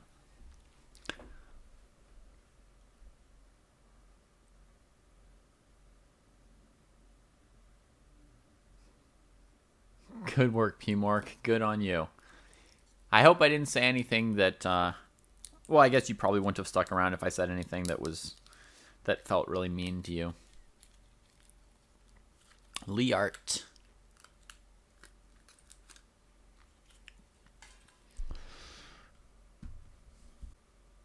Trail. Right. To e4. Okay, Lesterland's giving us a variation, folks. Saying if rook h2 had been played last move, we can just play out Lesterland's variation for everybody. Then e4 check, king g6, king g3, rook a2, king h4. Big threat, f5, check, right?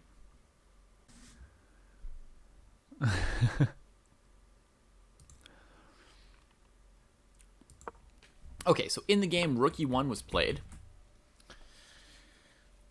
So I think white wants to proceed with e4 anyway, but they're having to think about it. And then probably try to bring the king back to h4, but we'll see if that's possible. There's still like a you know, room for a little bit of a defense maybe here for black.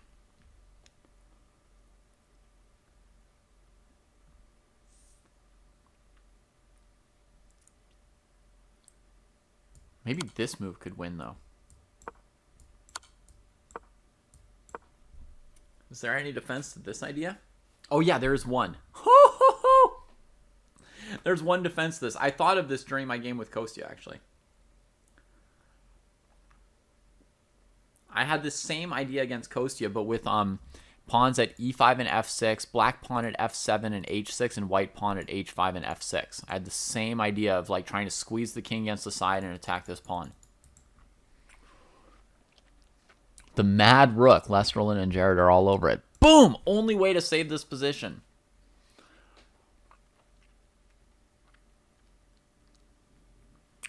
Yeah. I thought of this against Kostya.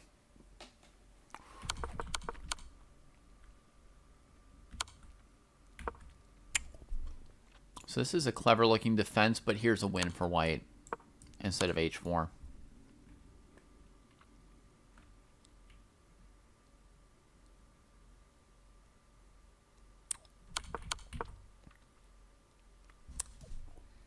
And here there's no stalemate, so rook f7 wins. Ooh, that's pretty grim.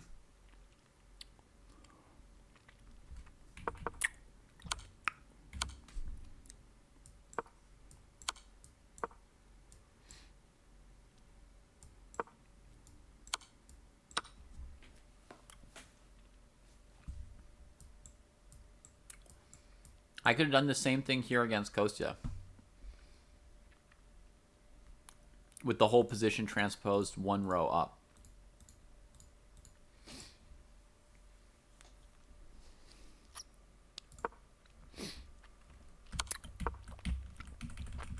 Rook handler under a minute here, trying to massage the Pozitsiyatsk.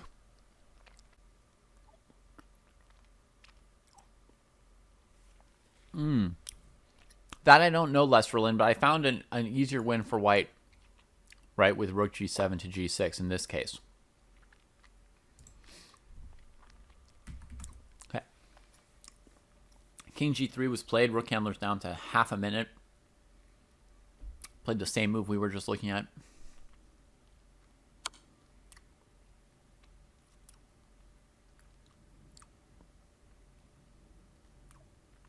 Who missed f5? This was the order we played as well.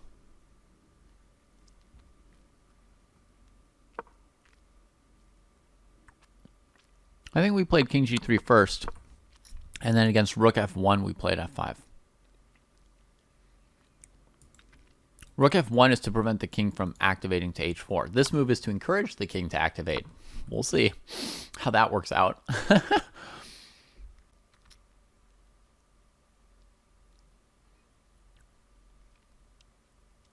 Now, f5 check, king h6, and here rook e6 is now the winning move. Rook handler's only got 20 seconds, though. And rook f7 ain't it.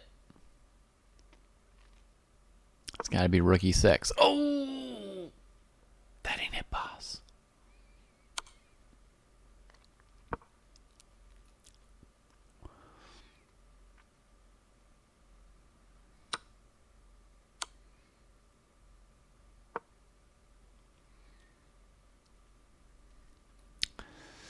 That was so close to being it, but it wasn't it.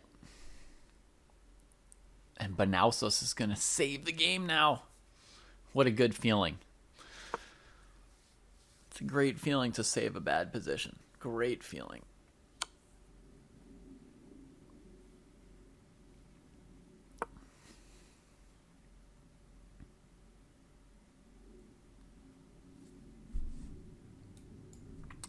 The easiest in this position would have been h4 check and then bring the rook to f4 behind the pawn. But there's a wide margin for drawing now. So, you know, different options.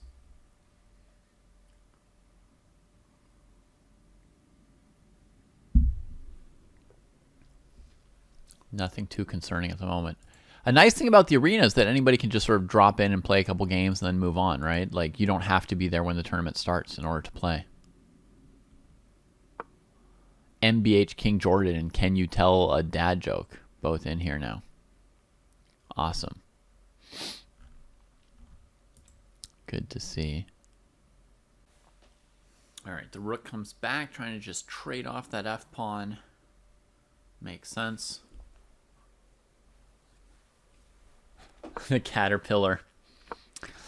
Maybe you should make a little video about the caterpillar, Double Jared. Help out your fellow dojoers. Yeah, somebody's asking for a dad joke, P-Mark. Somebody definitely is. but they're doing it every day with their username.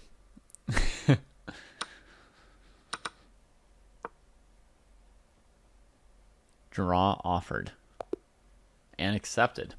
Well, that was a fantastic struggle. Bravo to both players on that one. Well fought. The moment where white could have pushed black over the edge, and white played so well that this was maybe partially deserved, but it was right here, and the difference between rook f7 and rook e6 was just that you keep the e-pawn defended with rook e6.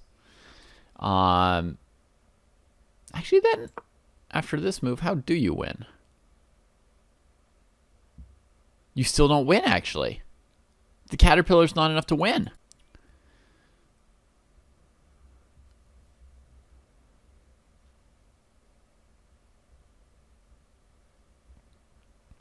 Wow. So black was managing to hold this at this point? So you think he needed to try f5 here without the king g3 move. If king comes here, then you can push the king to the g file. And even with counterplay, black will lose for sure to the two connected pass pawns. And if the king comes this way, your king's defending this pawn, so you could go rook f7 here as well.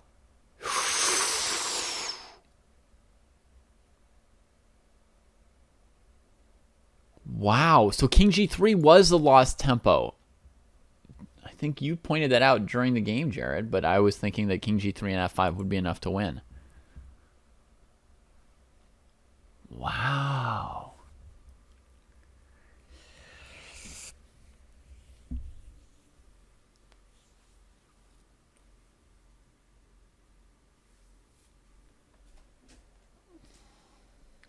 Definitely losing, yeah, rook handler. The position where the king goes to h4 for black. No, I mean, you should still be proud of it, rook handler, period. This position here, I'll just confirm for you. This is the one you're just asking about. This should definitely be winning for white. But you should definitely be proud of your play. That was a banger of a game. That was awesome. Might make it onto Jesse or Kostya's list of top 10 dojo endgames of 2023. No, it was really good. You both played great. I mean, Banalzo's put up incredible defense. You got down to your last couple seconds. I think this find goes to double Jared and not me. I think double Jared's the one who said we got to go f5 without king g3. Nice. It's so difficult. So difficult. Okay, let's click on another game. Check out MBH King Jordan. Rook and pawn versus rook and pawn. White's king is in position to stop the black king. Black's rook is sort of in position to stop the white pawn. It should be drawish, but look at this. Can you tell a dad joke? Has used all their time. So there's some small chance of flagging, but Kostya would still say, good job. You know, you played it. You used your time. You played a great game. Oh, the 7th April sparring tournament. Yeah. Yeah, we watched for a while, Rook Handler, so you can go over a pretty long portion of the game with us in the VOD when you get the chance.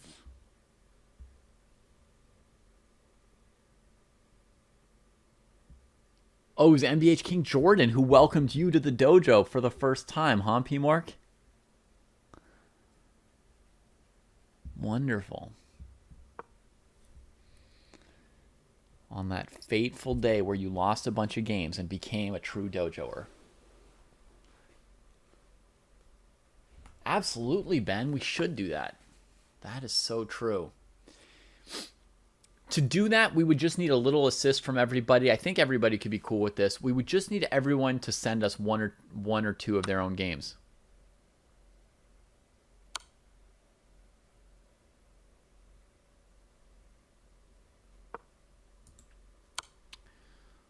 You know, like you select one or two of your favorite games, send them to us, and then we'll go through those games and pick out our favorites.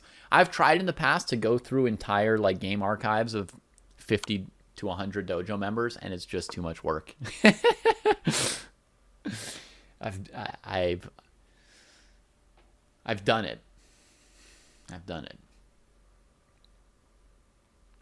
Yeah, MBH King Jordan, we've seen them over the course of their time in the dojo. I've seen them go from 1,000 all the way up to 1493 here. So,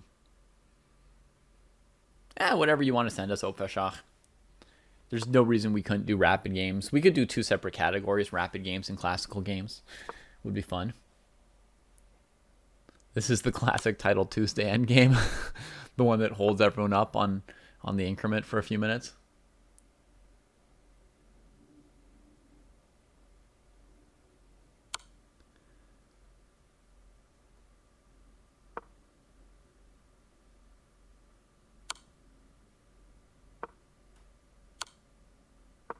No, P-Mork, your opponent doesn't need to be in the dojo for it to count. If you train in the dojo and then you go play in some tournament and you play a great game, all the better. We want to see it. We'd love to see the dojoers go out and welcome others to the dojo.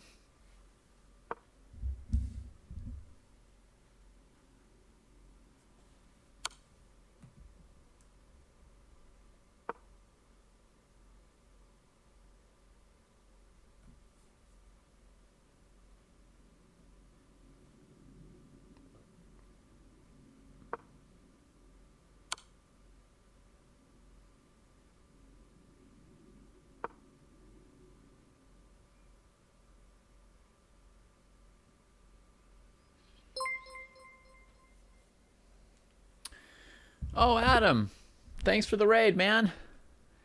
The players agreed to a draw finally here. Let's give Adam a shout out. Adam. There's a shout out, folks. Looks like Adam was recently playing Just Chatting. Adam, are you a chess player like us? Looks like an Irish flag with a knight on it, so yes. So yes. Awesome, awesome. Hope you had a good stream. I guess in Ireland right now it's late evening. So but feel free to advertise your stream to us briefly before you go, if you want to tell folks anything about what you try to do on your stream, what they could expect if they follow you. You know, if you're playing blitz games or studying tactics or reading books or playing with your viewers, let us know. And then, folks, here again, you've got the link to follow if you so choose.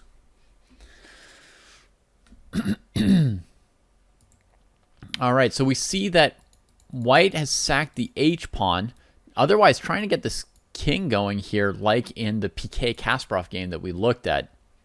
But not having the H-pawn should give Black enough counterplay to harry White from behind with the rook. So this rook's probably pretty well placed here. Instructive chess for beginners, and you are a chess coach yourself.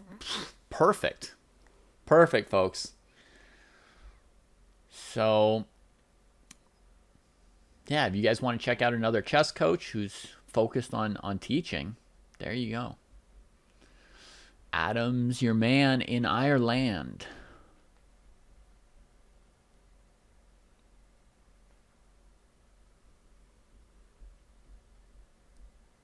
And Lesterlin is a coach in France. Hey, Lesterlin, did you know that I'm coming to France next year? Did you know? Did you hear? Did you hear through the dojo vine? Yeah, CCC. I'm going to have to pick a French club to play for. You guys have some kind of club matches or leagues or somethings, right? Yeah, I'm going to come play somewhere. Non, pour toute une année. Je viens pour toute une année. So I'm going to join a club and all. I think maybe like Lot-et-Garonne, where I've never been before. Explore a new place, a new part. Whoa! The F-pawn! Oh my god. How did Real Raptor get this 1900s F-pawn? Oh, you know what? There was no defending it, actually, because if king here, there's e6. There was no defense from here. Oh, the king was trying to get to f6, got held back, and this move here is actually a blunder, folks. Strong player trying to progress, gain space, prepare to push the opponent, threaten checkmate on h2. It's very easy to start thinking about winning when you're higher rated than your opponent. But here, it was hubris. It was disrespect. Because white saves the checkmate on h2 with a tempo on the rook. Rook has to move. Only saving move here would be rook e2. But he comes here, excited about that rook position, boxing the king in, keeping it on the g-file. Black is thinking about eventually winning this game. Boom! There goes the f-pawn. Now let's see if Real Raptor can take this one home. Country road. Nice. I'd love to come play chess with you in a cafe sometime, Lesterlin. I'll have to pass through Paris a couple times, obviously. Kieternach, when are you going to Bordeaux? Because that's like pretty close to where we're thinking of going. But I won't be moving there till August. You were right, Zonderbach. Rook to the e file had some chance. At the point where it was attacked by the king. Too late for you. Okay. Well, you'll have to come back again next summer, Kieternach. I'll be there for a year. You know what I think I want to do is do like a little like maybe like a little dojo meetup in a chess club in France somewhere. You know, see some people I would never otherwise be able to meet because I'm not going to get on a plane just to go meet somebody.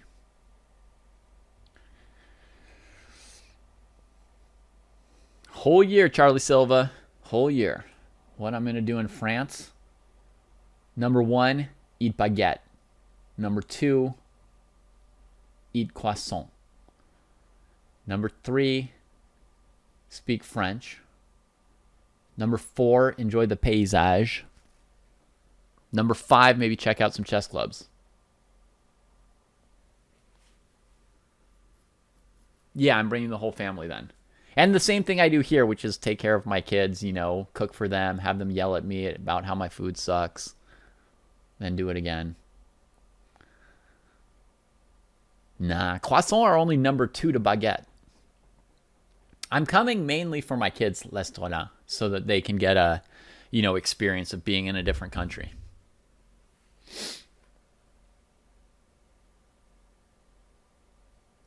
Oh, that's brilliant, Zonderbach. That's brilliant. Visiting all the exchange students. Nice. The Foosball World Cup. Awesome. Oh, what did White do about this move? G5. King F2. Nice looking move. Oh my goodness. Real Raptor. Real Raptor.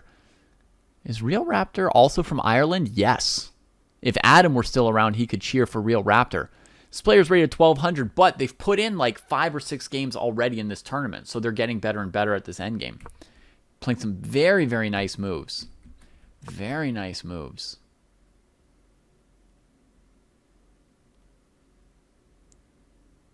Now, how do we advance this pawn?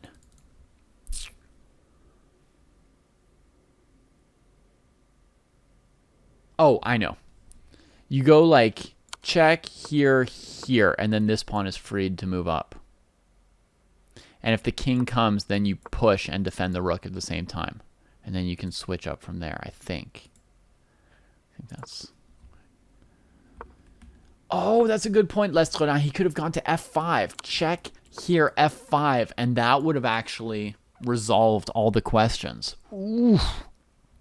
Les détails, les détails. That would have been really, really a strong find for the Raptor. Rook to the 5th rank. That's where all the action is. That's where all the action is. Oosh.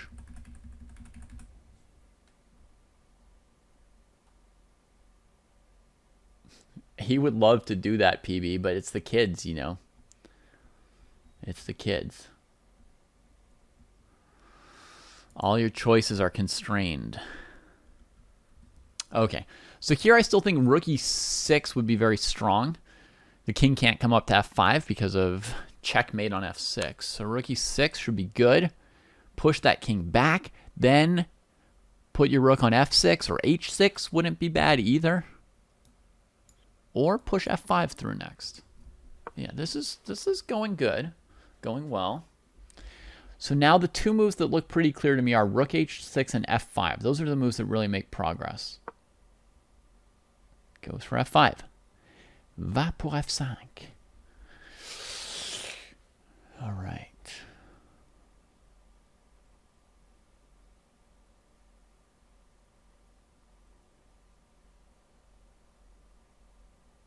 Feels to me for some reason like rook h6 would have been even easier. But we'll see where it goes from here. Does rook f1 bother white at all? Rook f1, king e4, rook e1, king d5. Send that king far away.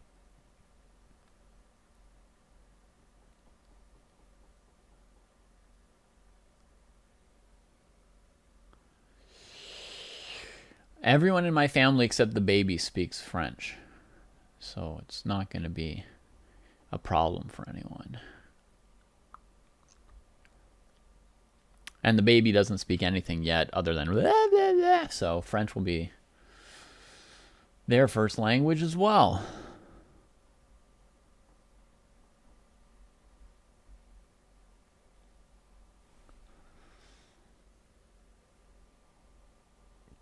This is intense. All right, good defense, Hubskirt.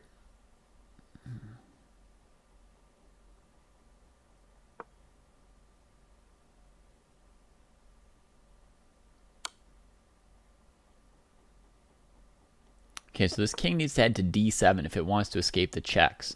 And then, of course, the possible counterplay on the king side gets much stronger, right? Once this king is here, black can go rook g3 or h4 or something, and there will be some counterplay. It'll be complex. People may not be impressed, Zonderbach, but any effort you make will... I'm not saying you have to make a huge effort, but any effort you make will be appreciated by most people.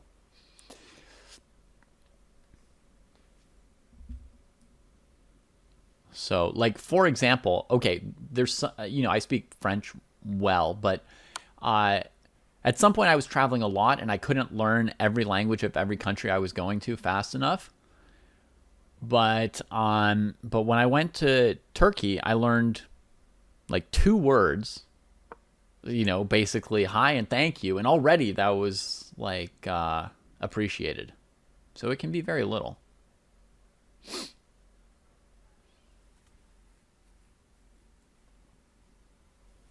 White should be ahead in a potential race here, with rook d3 or rook g1. But it's going to be very complex now. Stan, you're probably in Germany, right? If I'm remembering right. I'm also going to visit Germany at some point during the year because I have an aunt there.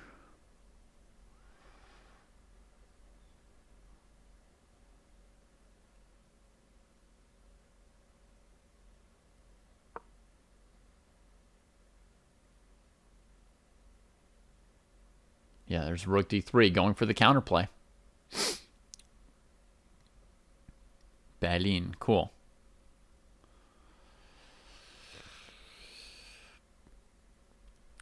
I've actually never been to Berlin. But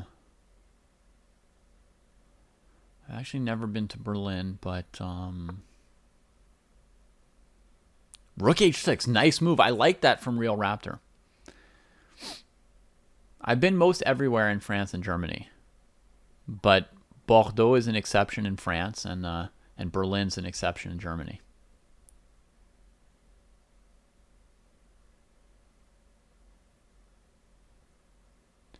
I was looking L'Estrodin, and even in like tiny towns in Lot-et-Garonne, there were chess clubs.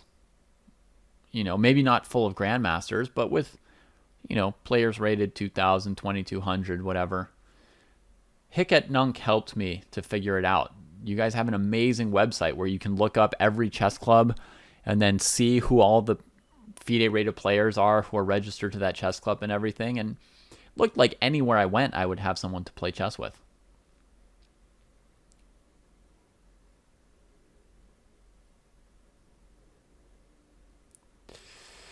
We don't mind it, Liar T. Sorry, Liard. It's hard to change a habit. I've been calling you Liar T for a year, probably. I apologize now.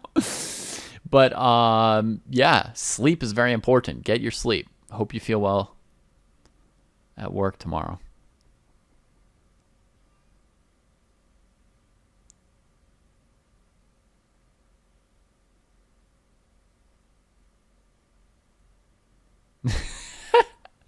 He finally lost the inhibitions at the 15th beer, huh, Charlie?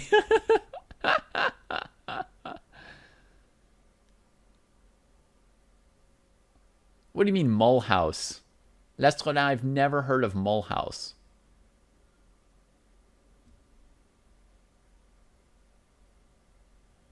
Mulhouse? What on earth is Mulhouse? That's not one of the top 10 cities in France.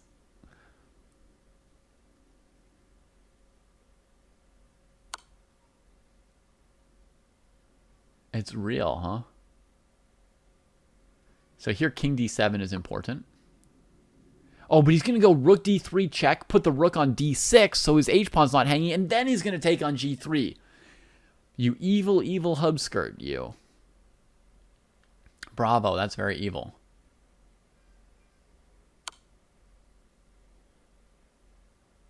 Very evil, bravo. I approve of your cleverness. Good play by Real Raptor, though. Keeping it going. Well, I've never heard it in French, so I can't even guess how it would be pronounced in French. I mean, what do you call it? Mulhouse?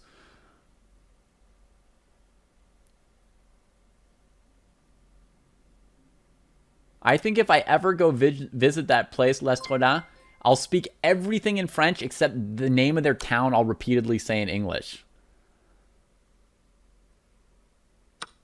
So I'll be like, hey, comment ça va les gars, ici à Mulhouse. Qu'est-ce qui se passe ces jours ici, hein? Vous avez un club d'échecs à Mulhouse, j'ai entendu? How do you think that'll go over? Hey, KD and Raiders, thanks for stopping by or coming over. I'm going to give a shout out here. KD Learns. You think they'll take it as an Omega lol? I don't know. That's some kind of laughing. Oh, we're both getting queens. We're all getting queens today. I missed a key moment here.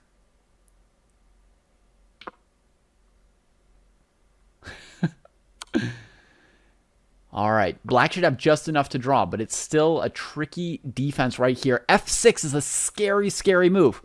Most people on instinct would go queen g6 here. But f6 is very scary.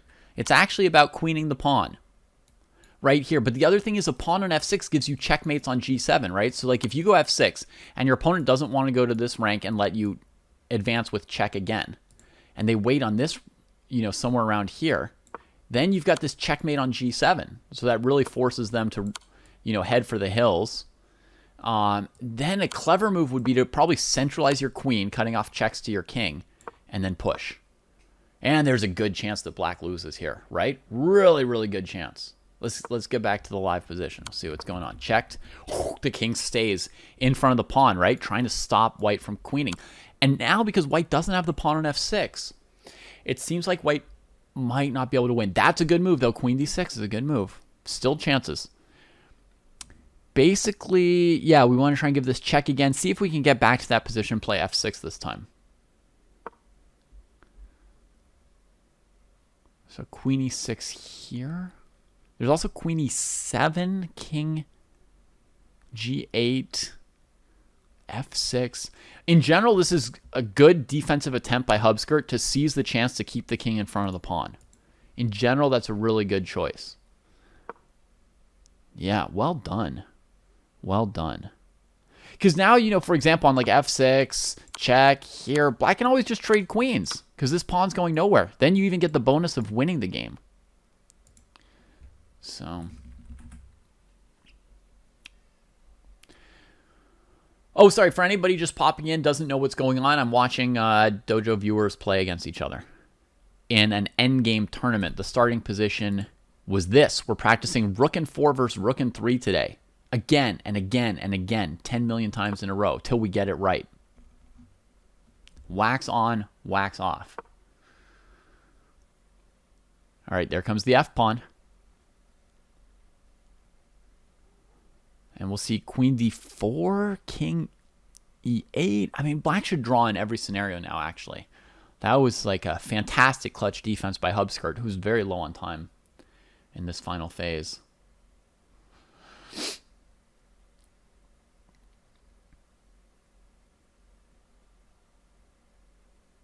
It has not, Pepper Chess. Kostya and I actually wasted even more time yesterday talking about logos.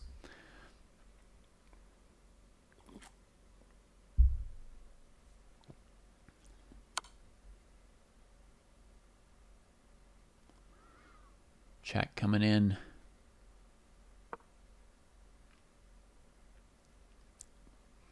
You guys think Hubskirt still wants to somehow win this with 20 seconds on the clock and queen versus queen? Or do you think Hubskirt's willing to draw by now?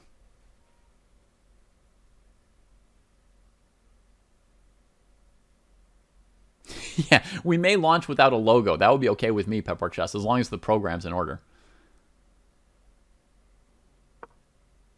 Oh!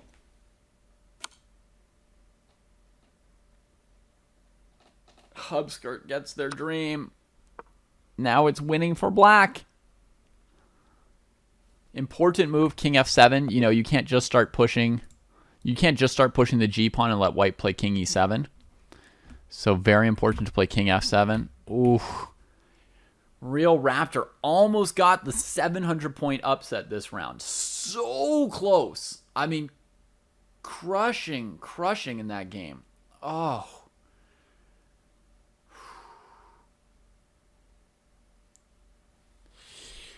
The reason for changing the logo is mainly because... I think it's mainly because our current logo and name is kind of like a mix of like a Chinese symbol, the yin and yang, and a Japanese word, the dojo. And so some people might think we're kind of just mishmashing Asian culture without any awareness to our own profit or something like that. And for the moment, we could say, well, we're not making any profit, but the point would still stand eventually, I think. We're going to keep the name, says Kostya.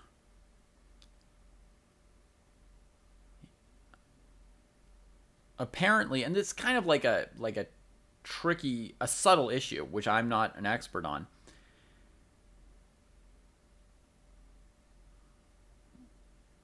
But apparently, like just using one word of dojo as sort of like a training center when there isn't a better word for it.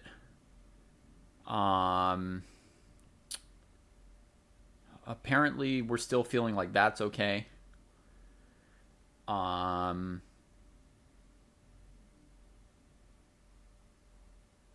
the mix of it, apparently not. It's fine. I think we can come up with a better... I think it is possible to come up with a better icon than the yin and yang thing. I don't care that much about that stuff. Like, I don't want to spend my time looking at logos or discussing like what our name should be. Like, I just want that to be settled and for our time to be on chess teaching, right? But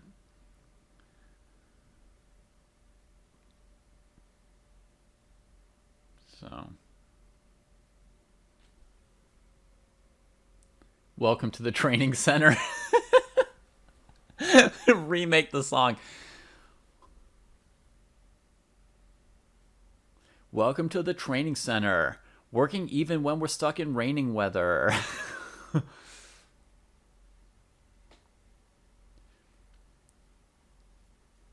We got some chess strategies we'll explain together. Welcome everybody to the training center. Yeah.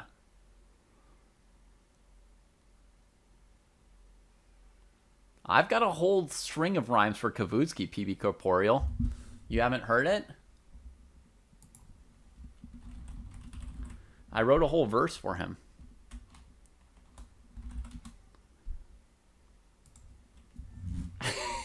That wasn't bad for 3 seconds, right? Can you?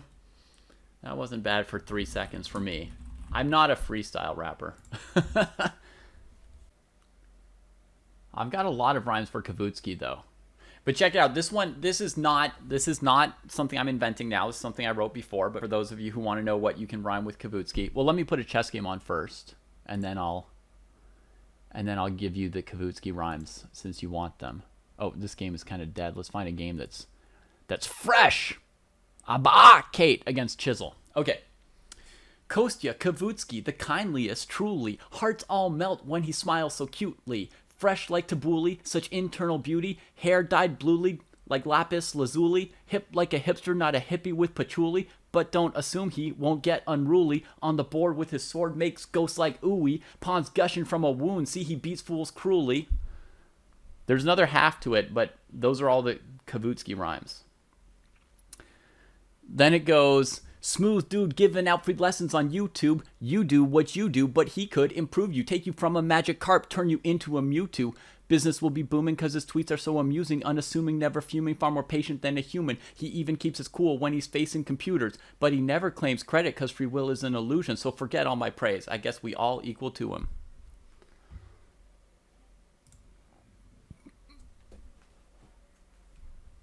You didn't see lapis lazuli coming, did you, Seth?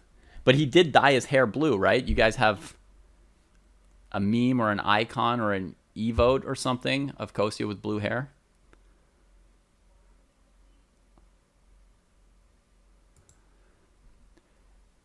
The point is, Dripman...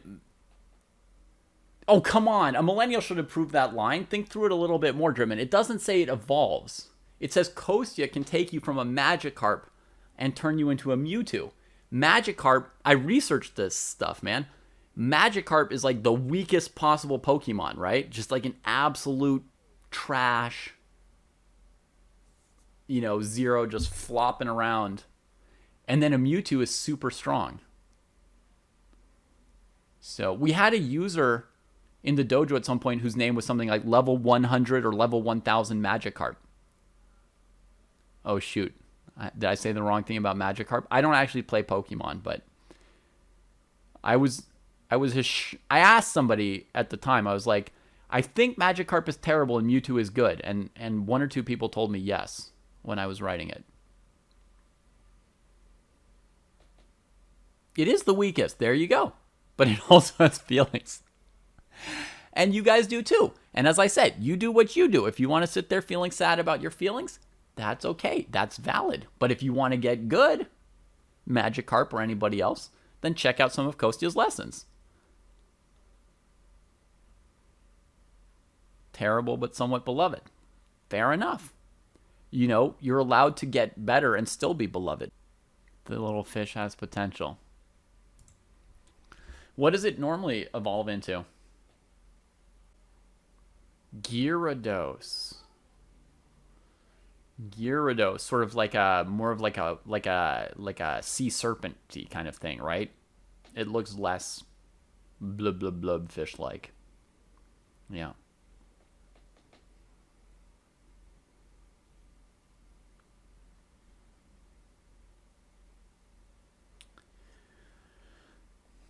F5, straight into a pawn trade. So black should be happy to see that move, F5.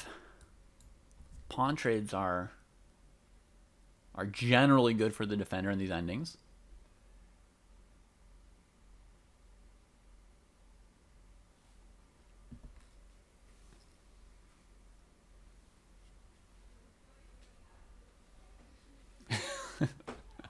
Yeah, Magikarp shouldn't take lessons from Gingy. It should take lessons from somebody really gentle like Kostya.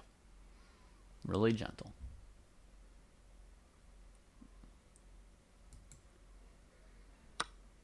Rook Handler asks, wouldn't e5 or g5 be better? And Moobot says, don't post links. That was not a link. Moobot, that was not a link. Take a timeout, Moobot.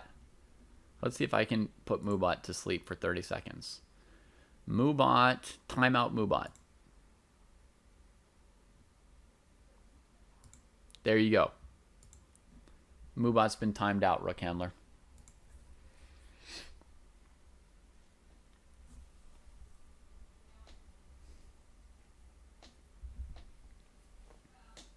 Now with Moobot away, maybe the trolls will play. This may have been a costly move.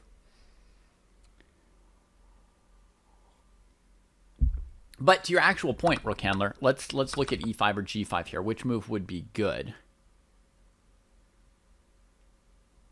I think I would...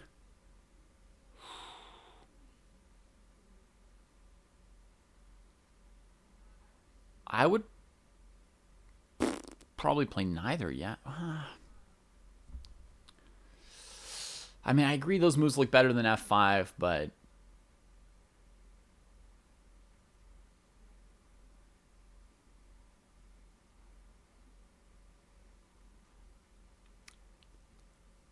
yeah, we've never seen anyone win from this particular position yet today with e5 or with g5.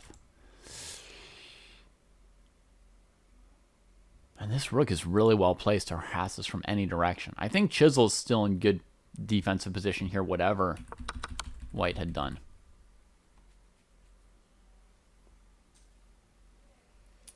But if you want to outplay somebody from that position, I guess I would try Rook D2. That's my recommendation. And not yet committing, just to give some kind of a recommendation. It's not obviously good to play e5, g5, or f5 yet, so I would try and torture a little bit longer with Rook D2.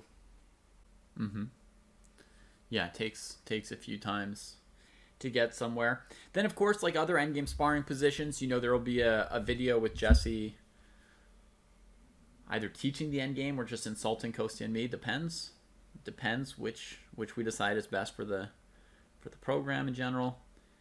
So there's that resource. Every position comes from a real game, so you can go look up the real game and play through it and see if you pick up some ideas there. So there are some resources for getting more ideas if you play your first couple games and you just sort of feel like, I don't know what I'm trying to do.